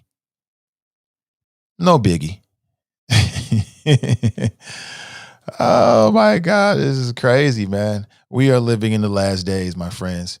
Brent writes, good morning, Nate and Choppers, checking in from Dallas, Texas. Politically Petty writes, I saw Bessie Sunderman has endorsed David Mann. What the? Yeah, I posted on her Twitter page, like, who cares who you endorse, Betsy? Why should I listen to a damn thing you say? She's like, I'm urging all Republicans to vote for David Mann. Huh? What? And I bet they love her in the Republican Party. I bet she's getting attaboys and high fives. Like, yeah, you keep up that rhetoric. Yeah, we love it. It's the kind of people we need. It's not the kind of people we need on city council. And I'll tell you, I know Jen Michelle Lemon Kearney is a good woman. I'm glad she's on council. But I hate it when I see her teaming up with Bessie Sunderman on initiatives. Now, I know that's what they're supposed to do, but I'm just being honest with you. I hate it. Because Bessie Sunderman will turn on her ass in a second and do her dirty if it benefits her. And I'm like, what is you doing, sis? Yeah, me and Betsy are teaming up. And I mean, I'm not saying that they're not good ideas, but I'm thinking you can team up with anybody on council. Because Bessie Sunderman will do her ass in if she got a chance to. Talking about we friends. Sure you are.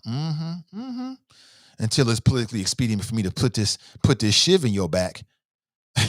And now we're not. Kamara writes, good morning. Good morning to you, Kamara. Good to see you. Letty writes, morning, Glory, Nathan, Ivy, and the Choppers. Please, people, pay attention to what the Republicans are doing. Their goal is to replace council members with Republicans. But be aware, some of the Democrats are not trustworthy either. Wendell Young is a distraction. Bessie Sunderman is a snake in the grass and is not trustworthy by no means. I just said it. Again, I just don't like what I'm seeing and hearing from her. It just seems like it's always some opportunistic Littlefinger from Game of Thrones type ish. It's rarely anything substantive. That's all it is. And, she'll dance on Wendell's grave and then run around and take pictures with Jan Michelle Lemon Kearney. Think about that. She'll dance all over his grave. She'll dance all over his body. And then talking about she teaming up with Jan Michelle Lemon Kearney. Uh-huh. Okay. Mm-hmm. I wouldn't trust her in any scenario. Man is a dinosaur, but safe for the Republicans because he will carry Cranley's water. I just reached out to his people to see if he is available to come on the show this week. Yet to get a response. So we can have a deep conversation. Oh, okay. Okay. They're telling me that today or tomorrow won't work. So I'm going to reach out to them after the show and see if we can get them on. And also want to see if I can get them on some other shows here with CDN. We'll make that happen. Kamara writes, Cincinnati, please vote in the primaries. Early voting is taking place now. Election is May 4th. She's absolutely right. You can early vote right now. This election matters. And for the black community, the reality is, and then, I don't see a whole lot of efforts in trying to get the vote out with the black community in Cincinnati. But if the black community came out with any significant numbers, we would decide the primary. But people are asleep. Asleep. It's going to be sleep. Sleep. Make sure y'all check out the Mayoral Forum on Friday. It's on my Facebook page. Very interesting. Will do. Stefan writes, Mayor Cranley supposed to be a Democrat. Clarence writes, profit is for issue 3. Again, I'm not endorsing any candidates. This is simply a media platform. Yet another way to connect with the audience here and connect with voters. Danita writes, this is like riding the law in order wave. We all know exactly who they are talking to. Absolutely. Sarah writes, who is this Bessie Sunderman? Where did she come from, right? She was appointed.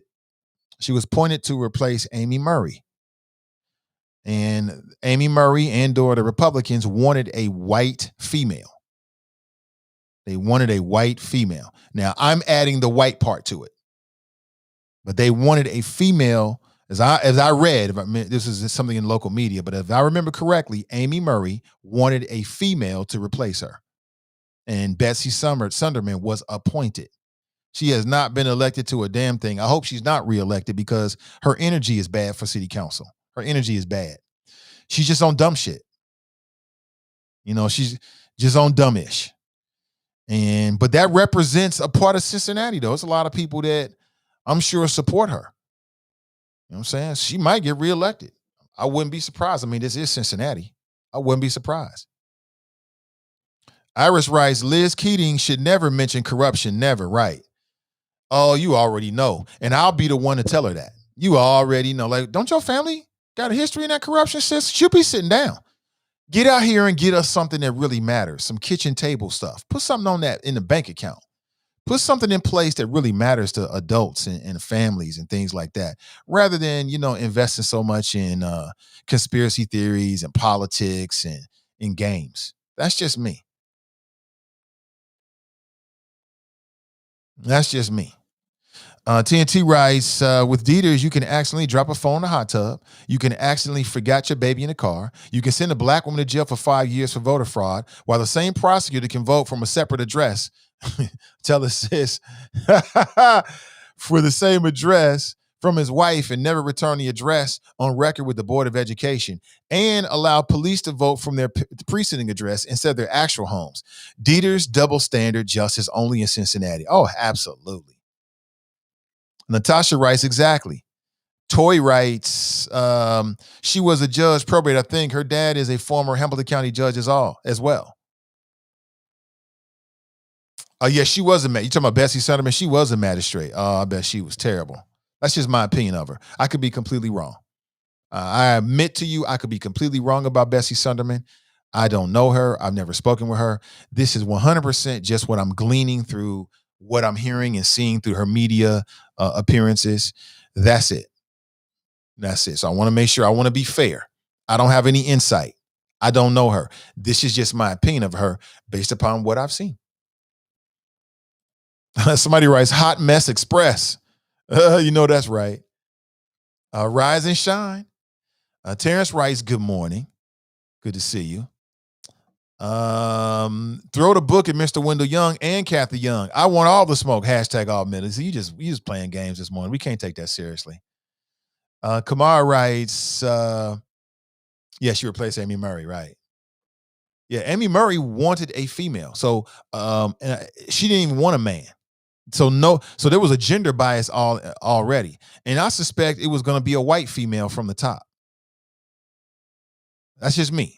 Like, how many black Republican females stood up or were interested in being on council? I don't know. Terrence writes, Nays, what's the current count of potential city council candidates? I don't know, Terrence. I don't know. Stefan writes, Mayor Cranley came up with a City Hall corruption task force on January 21st. Google and see who was on that corruption task force. The whole list is a joke, so the people who on the list is helping Cranley push for a Wendell remover.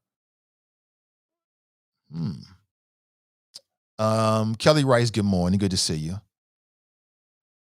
TNT writes, my daughter heard, let's get to the choppers, and said, that's from Predator. You're right. Oh, get to the chopper! Yeah, when I was young, it was one of my favorite action movies. I love action movies. I love the sci-fi genre. They put them together and made a classic. It had Carl Weathers. Remember Carl Weathers? That was a dope movie, man. Me and my friend at the time, my best friend at the time, we watched that movie like 100,000 times. It was it was classic. It was great. It had everything. It had action. It had sci-fi. It had everything. Brian writes, I miss your call, Brian. We can definitely get to connect this week, though, for sure. Morning. Glad to have you back, sir. Absolutely. Glad to be back. Lemmy writes, good morning. Glad to see you, Mr. Nate Ivy. Good to see you. It's good to be seen. Dale writes, fame, go see your counselor. Yeah, he was on one. Brent writes, Leroy, or for fame, is disgusted as usual. Proud boy ally. Hang up on him now, she writes. Greg writes, what kind of gun reforms would you like? ? Perhaps more regular citizens need to have firearms to protect themselves and children from all criminals, including criminals who serve as police officers. Well, now you're getting yourself in some trouble with that last part of that, Greg. I got no problem with that. And I think people use what we know to be a basic human principle is the right to self-defense, and they politicize it and they stretch it out way past the context to include anybody who wants to have a weapon whatsoever. And I don't really necessarily agree with that. What is it, 922? Let me play this for you. This is inside the Friends page. Tell me if this is real. Is this real? And this is not from Cincinnati, although you might think it is, but it's not. I can see black folks in Cincinnati doing this kind of ish. This comes from Tariq Nasheed's Facebook page. Somebody reposted it inside the Friends page. Apparently, he posted this back on the 17th. And this is like a new, I don't know if it's an organization or if it's like a new movement. And they want to fight white supremacy. And I want you to tell me what you think about this tactic. And again, you can have multiple tactics. To be fair, everybody don't have to do the same thing. Like, it doesn't mean that we can't be all pushing in the right direction, right? But tell me what you think about this. My name is Patrice Cullors, and welcome to Fuck White Supremacy, Let's Get Free with the Hammer Museum.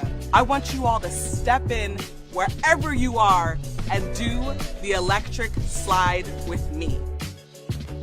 This performance is for every single person who is being impacted by white supremacy, every single person that's being impacted by COVID-19, by sexism, homophobia, transphobia. Let's dance together.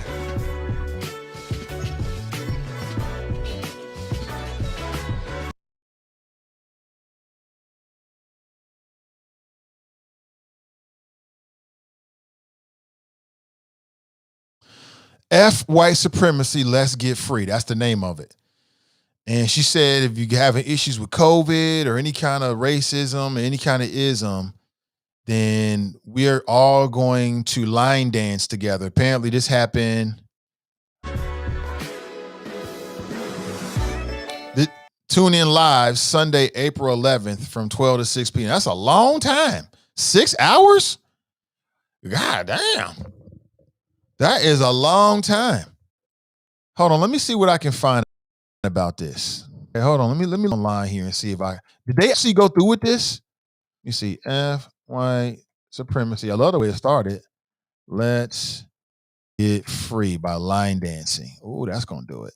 That's gonna get free now, y'all. Oh, you show them. You show them. All right. I am looking for. I'm looking for it, but I don't see anything that comes up on Facebook. Maybe this was just supposed to be like a gag or something. Let me play this again because I must have missed something. What am I missing? I'm missing something, family. Is this a good idea? Were you a part of this? Raise your hand if you were a part of this. Because I want to know how it went. I'm just curious. You know what I'm saying? Did you get a lot of support for it? Rotate. My name is Patrice Cullors, and welcome to Fuck White Supremacy, Let's Get Free with the Hammer Museum.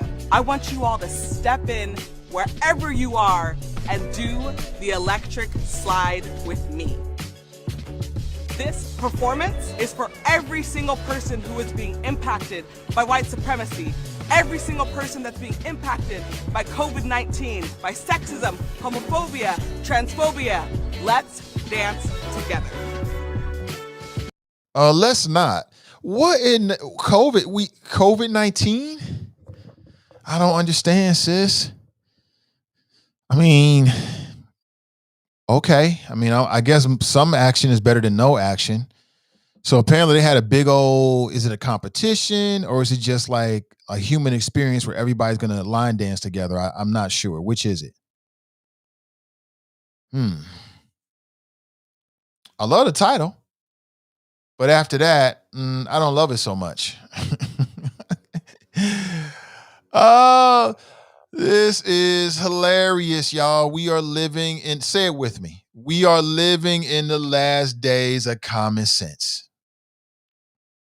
Like somebody actually sponsored this? Oh yeah, you getting it, sis. Get it. And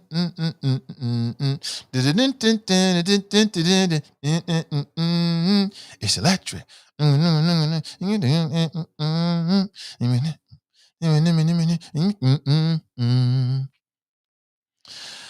just don't understand. I fully admit it. It's straight over my head. I just don't understand. Do you understand this? Thank you for posting this, Chris, bringing this to my attention. Thank you, Brother Nasheed. Appreciate that. I don't get it. I'm sure it makes sense. I'm sure it's going to have a great impact. I just don't understand it. If I had to choose that over a mural, I think I'd choose a mural, as long as it's not on the ground. You know what I'm saying? Other than that, I just don't understand. What is this? I see this little debris right here. Come on now. No, we got a fresh coat on the show. Shout out to J. Raj. We got a fresh code for the Nathan Ivey show, right? That is wild in this city, man. No, I'm still not fresh. Hold on. Give me a second. I want to get fresh. I don't want J. Raj to tell me I can't come in. I'm having fun doing me, okay? Think I got it. Come on, y'all didn't tell me how little piece of lint there, man. I don't want to violate the fresh code.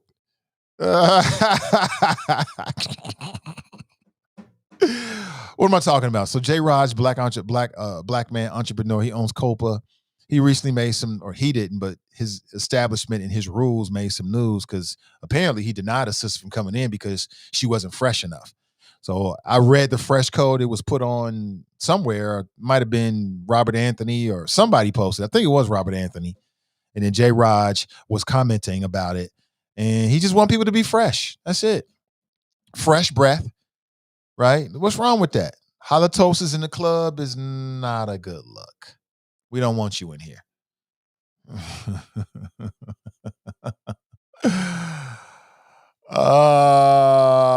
Brian writes, what's a patterner? You know what a patterner is. Quit acting like you don't understand, John.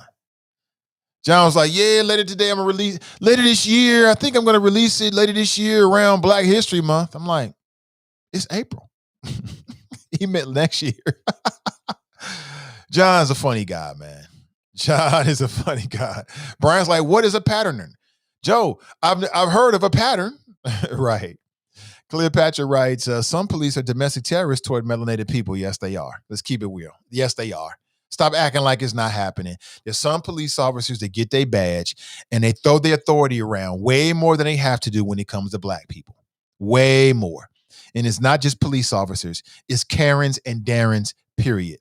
Show me a Karen and Darren, and more than likely they're trying to throw their weight around and use their little power when it comes to black folks.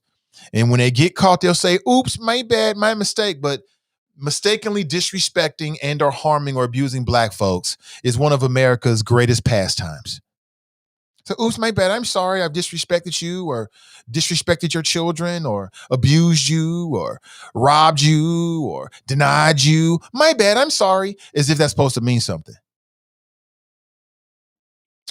TNT writes, now I wish the baby didn't comply and just kept running. Someone fleeing from you is not a threat. If you demand they stop and they do, you don't get to shoot them dead anyway. I agree with you. Brent writes, love Profits commercial. Yeah, I do too, actually. I did not produce it. I'm actually going to be moving into producing more of these types of commercials for whomever.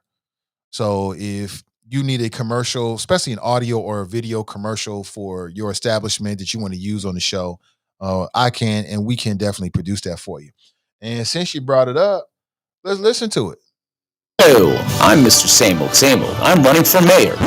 Hold up. Haven't you run for a bunch of offices always promising change but doing nothing? Yeah, but nothing. I'm not voting for the same old politicians to clean up City Hall and create change. We need to vote Profit for mayor. He will be bold, courageous, fair, and stop corruption at City Hall. I'm voting for Profit. Profit for people. I'm Raphael Profit, and I'm asking for your vote, as I will do what is right, what is just, and what is fair. Paid for by Profit for Mayor, Dwight Crawford, Treasurer.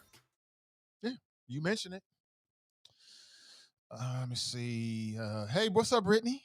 She's in the house. Good to see you. Ronald writes, Chris Cuomo has been on point for a while now. Yes, he has been. Yes, he was on point during the Trump administration. He was on point. He was. Crystal writes, amen. Joy writes, great comparison. Yeah, he's on point. When somebody's on point, they're on point. No matter who they are, what they look like, it don't matter. Let me see. Nat writes, I can't with this guy, but he's right on this. Cass writes, drop what was untrue about what he said. It was all facts. Kamiki writes, white folks at OSU had a spring game block party with over 1,000 plus people in attendance. At least 7 cars turned over, multiple street signs vandalized or pulled up, trash covering the streets, no tear gas, no military equipment, no arrest, nothing. Brent writes, Drip Squad 2 and Impossible, aka Scusted, #2 on the phone. Leroy from Fame must have blew up his phone crying, saying people are talking about him again and hurting his feelings. So what are you going to do about the situation? Dale writes, he didn't say those things. Somebody writes, drop is making no sense. Charles writes, the caller is sounds so bootlickish. Bootlicking is real big out here. Drop will do and say anything to maintain an agency to whiteness. It's embarrassing at this point. Jericho writes, he's not getting the same publicity possibly because he had a gun, right? I think so as well. Yeah. This guy sounds like a fool. Terrence writes, LMAO, did Nate sit up? I'm sorry, Drop, were police originally created to capture criminals or slaves? In the eyes of white supremacy, they are the ones in the same, so they are one and the same. So what's your point? You sound stupid. Politically Petty writes, he's going awfully hard for white people.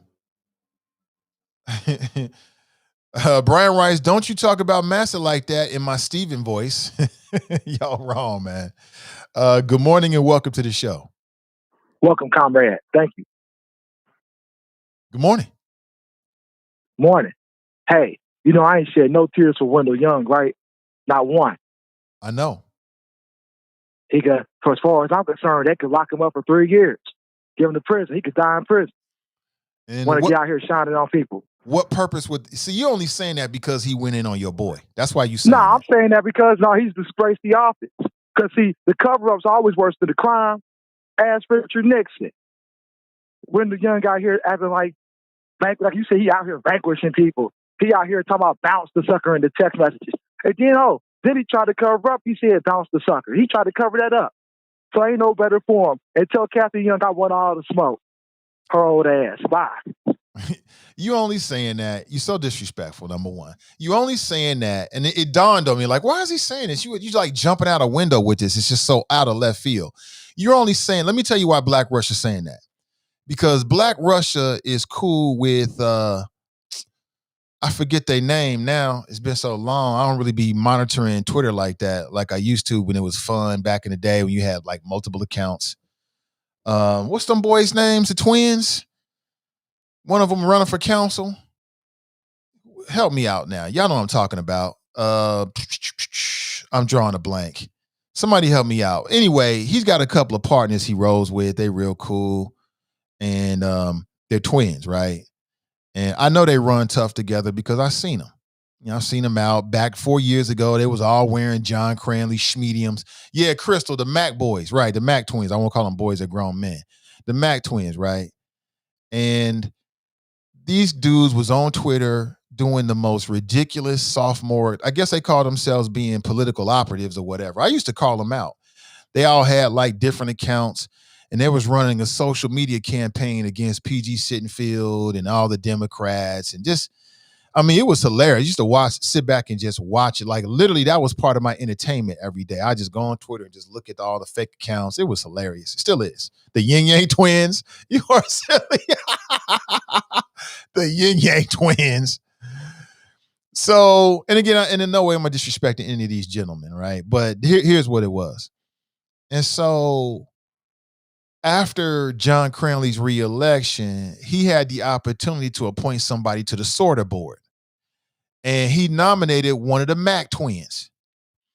And he nominated one of the Mac twins who had a clear history of just doing the most ridiculous, sophomoric, immature stuff on Twitter, right? Just, if I remember correctly, I can't remember everything because it was a long time ago and it was just nonsense, but I think they was talking about PG's family. And again, I ain't trying to say this. It would have been about anybody. I don't care if it was about anybody. I'm like, when you're going to be in a position of leadership, there's a certain way you got to conduct yourself in public. I don't care who you are. That's the way I feel about it. And I just felt like they was on some super dumb ish, man.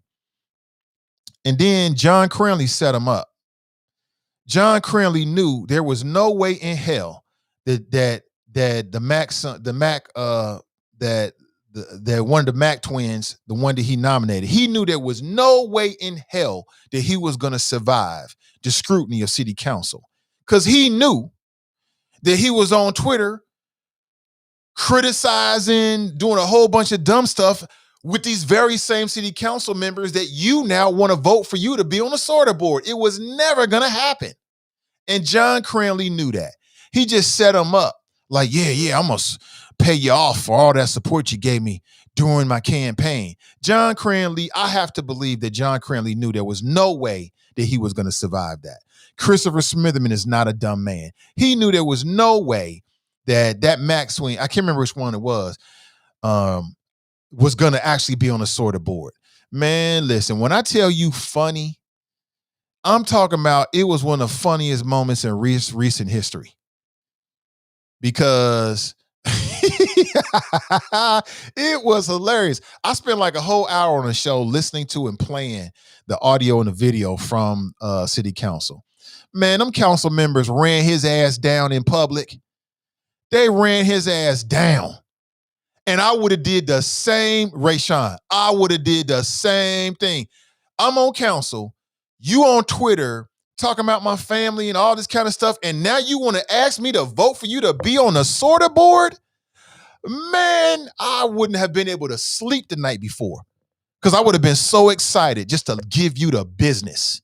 And that's what they did. They gave his ass the business. And Wendell Young gave him the business. And he gave him the business in an adult, intelligent way. He didn't get sophomoric with it and start calling names. He just ran them down like, how can we trust that you're mature enough to lead us on the sorter board? And you can't even be mature on your Twitter account. It was great television, man. I wish I still had that clip. I'd play it again. It was funny as hell. Flash forward. That's the reason why Grasson's going so hard against Wendell, because he's mad about that. It was hilarious. I'm telling you, family, it was funny as hell. He ran his ass down, backed up, ran over him again, backed up, ran up his ass again, and he did it in an adult manner, and it was great theater. I loved it. And that's the reason why now he's going so hard. Wendell did this. Wendell, get out of here. You just mad because your boy didn't get him a sorter board. He didn't deserve. I wouldn't have put him on the sorter board. I wouldn't put nobody on any board that's on Twitter doing that kind of acting like a child. We don't need children. We need grown people, men and women, mature individuals in these leadership positions. And if you can't do that, well, we supposed to just forget all of this? It was hilarious. It was hilarious. And just one by one, they all took turns. And then Wendell came in just like off the top rope, like, rah, and it was a wrap. And I said it before, I'll say it again. John Cranley set you up, Rayshawn, because he knew you had no chance whatsoever. There was no way that those folks was going to vote for you. There was no way it was going to happen. He nominated you anyway, trotted you out there like he fake supported you, and played you. He knew damn well, Christopher Smithman knew damn well what was going to happen. And they probably used that behind closed doors like to rally the troops, like, fuck them and da-da-da-da-da. They trying to stop us. They don't like black people to speak their mind. No, you was acting like a child looking for a leadership position. That's what happened. And that's why Black Rush is all in his feelings about it. See, I was there. I'm going to keep it real with you. I know what happened. And that's the reason why flash forward, he's saying that silly stuff about Wendell Young. He's just in it. He's trying to, get back for his boy. But I'll say it again, he didn't deserve to be on a sorter board. Why would you put somebody like that on a sorter board when you got so many other better candidates that don't have that kind of sophomoric and super silly, just nonsense in their recent history? Who would do that? Would you do that? No, you wouldn't. But the real plot is that John Cranley set you up. He knew it. He knew you had no chance whatsoever. He nominated you anyway. He let you go through that process, and he sat there like he was surprised, and he already knew what was going to happen. If you're going to be mad at anybody, you should be mad with John Cranley, but you don't have the capacity to think like that. So you want to be mad at Wendell. That's what happened. And, I just call it for what it is. You know what I'm saying? Politically petty, right. That's what happened. That's what happened. Talking about some Wendell did. He did what? He deleted some text messages. I just deleted some text messages from my phone because I wanted to clear up. Matter of fact, my phone does it automatically. So after a while, it'll just delete old messages. Sometimes I don't like it because I want to keep certain messages. You know what I'm saying? From the wifey. And you know what I'm saying? So I'm just saying, that's what happened. Getting played by John Cranley and don't even know it. He played you, Rayshawn. He played you. That's who you should be mad at, but I know that's just too much to talk about, right? That's just too real. Got played like a fool, and y'all still out here running through his little games for him. But okay, everybody different, man. It is what it is, man. I mean, don't take my word for it. Don't take my word for it. I can't remember what day it was, but I'm gonna tell you, family, it was hilarious. Oh my God, it was so funny. And I appreciated the fact that they didn't run from it. You know what I'm saying? And I'm like, just the nerve of anybody to think that you're gonna spend time on Twitter or social media going super hard. Now I can see if it's on some real ish, but you getting all personal and fake accounts and talking about people's families and all this kind of stuff. And you got the nerve to think that these same people are going to vote for you to be on any kind of board, let alone the sort of board. That takes some real balls, actually, quite honestly. I'll give Mac some points for that. That takes some real balls to go down there and think. If that was me, I never would even put my name in the hat because I'm not going to put myself through that. I don't do stuff that harms me. I wouldn't even put myself through something like that. But he took some nerve to do that, and they let his ass have it. I'm telling you. It was so much fun. So much fun. Let me see. Good morning. Crystal writes, Republicans are going to form Voltron to try to elect Mann. I'm going to ask David Mann that when I talk with him, hopefully sometime this week or next week. Like, why do you think Republicans support you and you're a Democrat? And is that a good sign for you? Like, how do you feel about that? And I'm sure you'll take it any way you can take it, but the stalker, preach, Nate, the stalkers are crazy. I called them out early. Very drippish. Yeah, it had the nerve to think he was going to be on the sorter board. I mean, just the nerve of some people, man. Let me tell you something. That's not how the world works, just so you know. You spend a whole lot of time going ad hominem, personal, on social media, on somebody. Chances are that if you come before them and they have to judge or make a decision about you getting a position, call me crazy, but chances are, I don't care who it is, you ain't going to get it. You're not going to get their vote. That's just the way it goes. It'd be different if it was substantive. Like people respect substance. Like if you're criticizing it on the substance, people respect it. They may not like it, but they'll deep down respect it. You on the facts, you on the realness.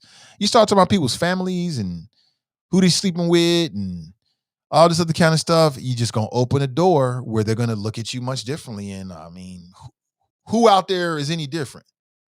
Raise your hand if you're different from that. Nobody's gonna raise their hand. That's just basic right there. So that was so much fun. That was a funny city council meeting. Oh, that was so hilarious. Now let's just how many people out there are up with me? We're gonna line dance against white supremacy.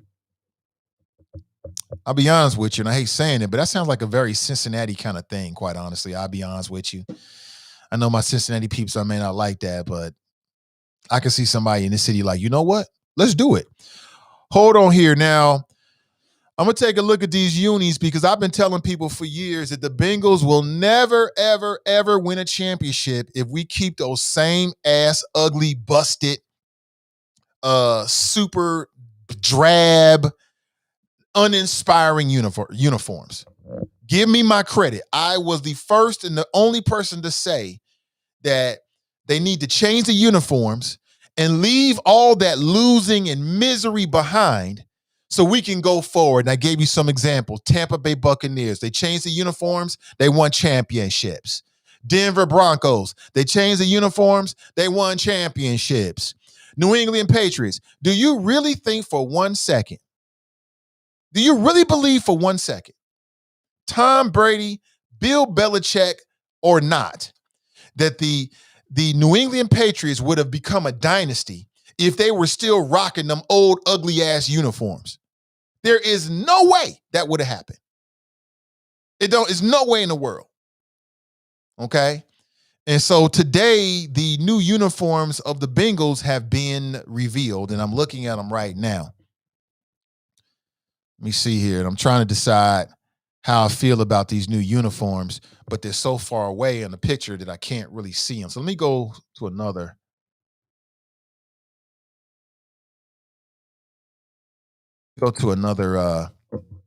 Another source. I was so happy when I heard about the Bengals teaming up with the Black-owned brand, because in the back of my mind, I was thinking maybe they can bring some style to them because they need it. The Bengals need some damn style. Okay, they're calling it New Stripes. Let me see here. New Stripes. Okay, so here's the new uniforms. You want to see them? Okay, let me see if I can get a screenshot for you. We love Bengals. We like to we Cincinnati. We support the Bengals. Anything local I support. I want anybody local. If a Cincinnatian is in the fight or the race or whatever, I want a Cincinnatian to win every single time. Always. I'm a homer. Always, every day. I'm always gonna go with the hometown team. So here are the new uniforms of the Bengals right there. Can you see that? Let me take some of the graphics off of there. Might be obstructing your view. This is from their Facebook page. Let me see if I can. There it is. There it is. You see that right there? New uniforms of your Cincinnati Bengals. They got the black, the white, the orange. I like the variants. You got the black, the white, the orange. You got the black with the black bottoms, which is my favorite. I think I like those the most. And then you got the orange ones right there. And it's not a big change. It's more of a subtle change I see here. I personally would go a couple steps further. If it was my opinion, I would go a couple steps further, but it is what it is. I mean, if it were me, I would do something with they've already done something with the orange, and I'm glad for that, because the old orange, it was kind of like vomit orange. I like what you see in college uniforms when they have those neon and those really bright metallic kind of colors. I love to see just a little bit different with the orange there, but I mean, it's definitely a step in the right direction.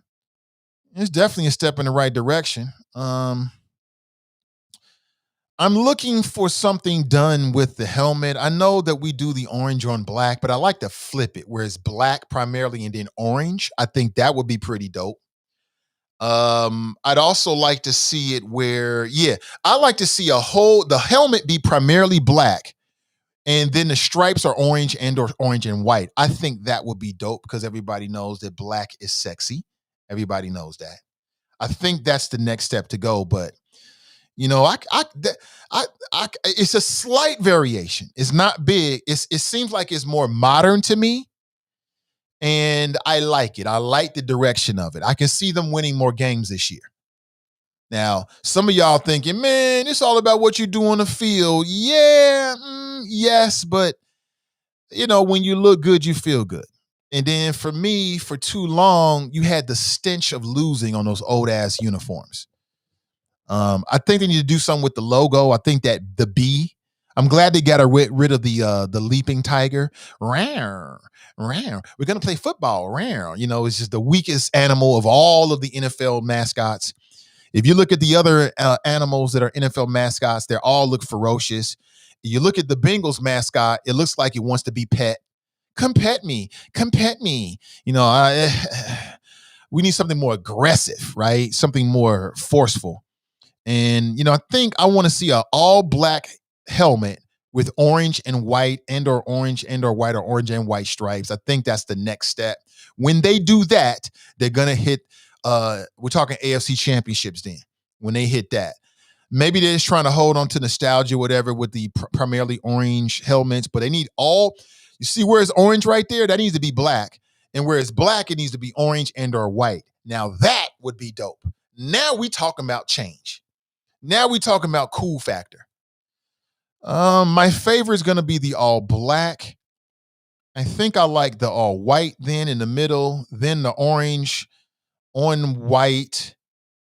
And my least favorite is the one on the right with the 85. My second least favorite is the one on the left. My favorite is the all black one. Imagine that all black one with an all black helmet. Now tell me that shit ain't dope. That would be dope. Now we talking. Imagine that all white uniform with an all black helmet and white or orange stripes. Now we talking. Now the Bengals looking dope. Now I want to go buy a helmet. You know what I'm saying? So we got a little bit of ways to go. I know the Cincinnati and the Bengals, the Brown family is like so traditional. I get it, but we're moving in the right direction. It's a step in the right direction, Bengals. But we got to change the helmet. All black helmet. That's what we need. Think about the teams with all black helmets. They're all better than the Bengals. They all got cool uniforms. So finally, it only took us 20 fucking years, but finally we're moving in the right direction with these Bengals uniforms. And I love it. I like the direction. Tell me I'm wrong. Tell me what you think in the minutes that we have left. I will say overall, bravo. Moving in the right direction. We still got to change that helmet. All black helmet, white stripes or orange stripes. That would be fire. Now you talking. Tell me I'm wrong. Just imagine, is that the quarterback there, number 9? Imagine number 9 with an all black helmet with white and/or orange stripes. Tell me that ain't fire. Tell me that ain't fire. That's fire right there. That's fire right there. Let me see. Cash writes, Nate, that's not fair. Almost every team is better than the Bengals, no matter what the helmet color is. All I can say, Cass, is I can't speak for other NFL teams. I just know what's part of our problem here in situation. Dell writes, the helmet needs the chrome with set it off. Mm-hmm. I can see that. Mm-hmm. Kevin writes, have to have the stripes in gray or maybe just outlined in the stripes. Mm-hmm. I can see that. That's a good idea right there, Kevin. Yeah, I can see that, especially with that orange, with a little bit of gray. Now you talking. Mm-hmm. That would be real fire. But we got to have an all black helmet. And let the folks over at Black Owned design it. I'm sure they'll come up with something super fire. I'm sure it'll be super fire. But I'd take this over those old uniforms any day. Sister Iris is dropping fire. She writes, just imagine the Bengals standing up against police brutality on black people. They might win when they stand up. That's the other thing. As I've said before, the bigger issue with the Bengals and for all the people in Hamilton County that are wishing for a championship is, what makes you think for one moment that God is going to bless you with a championship when Hamilton County continues to oppress God's people? What makes you think that's going to happen? What makes you think while the persecution of Tracy Hunter was going on, that God was going to bless you with a winning season or win a championship? What makes you think that? We got all these God-fearing Christian folks here. What makes you think it goes like that? Great point, Iris. Good point. Good morning. Welcome to the show. Hey, Nathan, it's Nicole. How you doing? Hey, Nicole. Welcome. Good morning. Thank you. Before the show closes out, I just wanted to put out the call to action to all the choppers, everyone listening, regarding House Bill 22. So that's supposed to come up on Thursday for the 4th time. So they could possibly bring it to a vote. And it's ironic because we're at the conclusion of the Derek Chauvin trial for the murder of George Floyd.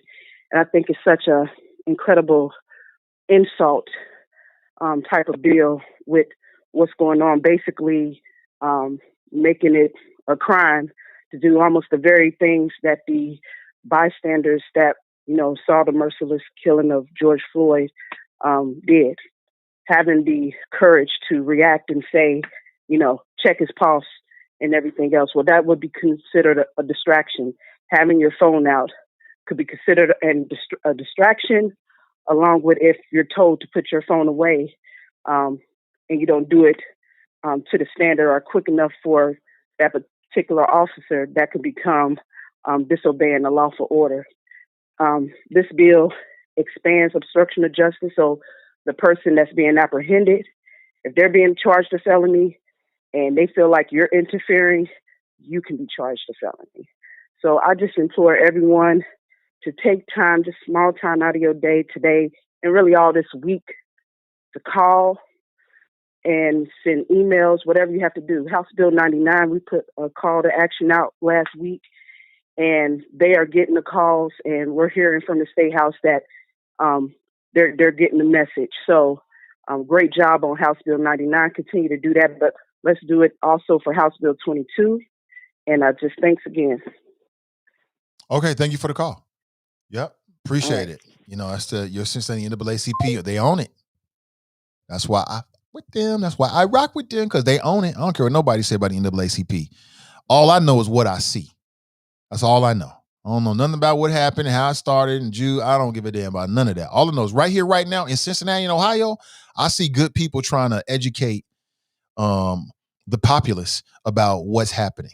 And I want to be a part of that. Anything that's positive for the community, I want to be a part of it.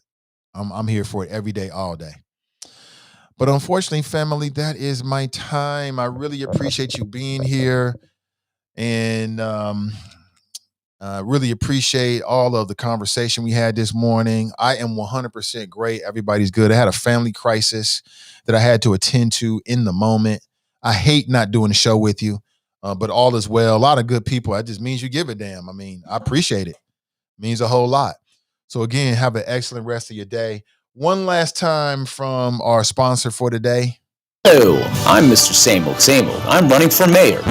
Hold up. Haven't you run for a bunch of offices always promising change but doing nothing? Yeah, but nothing. I'm not voting for the same old politicians to clean up City Hall and create change. We need to vote Profit for mayor. He will be bold, courageous, fair, and stop corruption at City Hall. I'm voting for Profit. Profit for people. I'm Raphael Profit, and I'm asking for your vote, as I will do what is right, what is just, and what is fair. Paid for by Profit for Mayor, Dwight Crawford, Treasurer. Yeah, you can early vote now. And you can get more information about Raphael Profit and his platform at his website, profitformayor.com. And don't forget, you can early vote now. Election is May 4th, and it's a primary. So the top 2 vote getters will move forward. And that's how it works. So again, folks, have an excellent rest of your day. Have an excellent rest of your day. I wish everybody the best. Get out there and make it happen for you and your family. I know you will. I can feel it. And remember our motto. Remember our motto. Say it with me. Winners focus on winning. And losers focus on winners. So stay focused and stay winning. And we'll talk real soon. Until tomorrow morning at 7:30 a.m., I'm Nathan Ivey, and I'm out.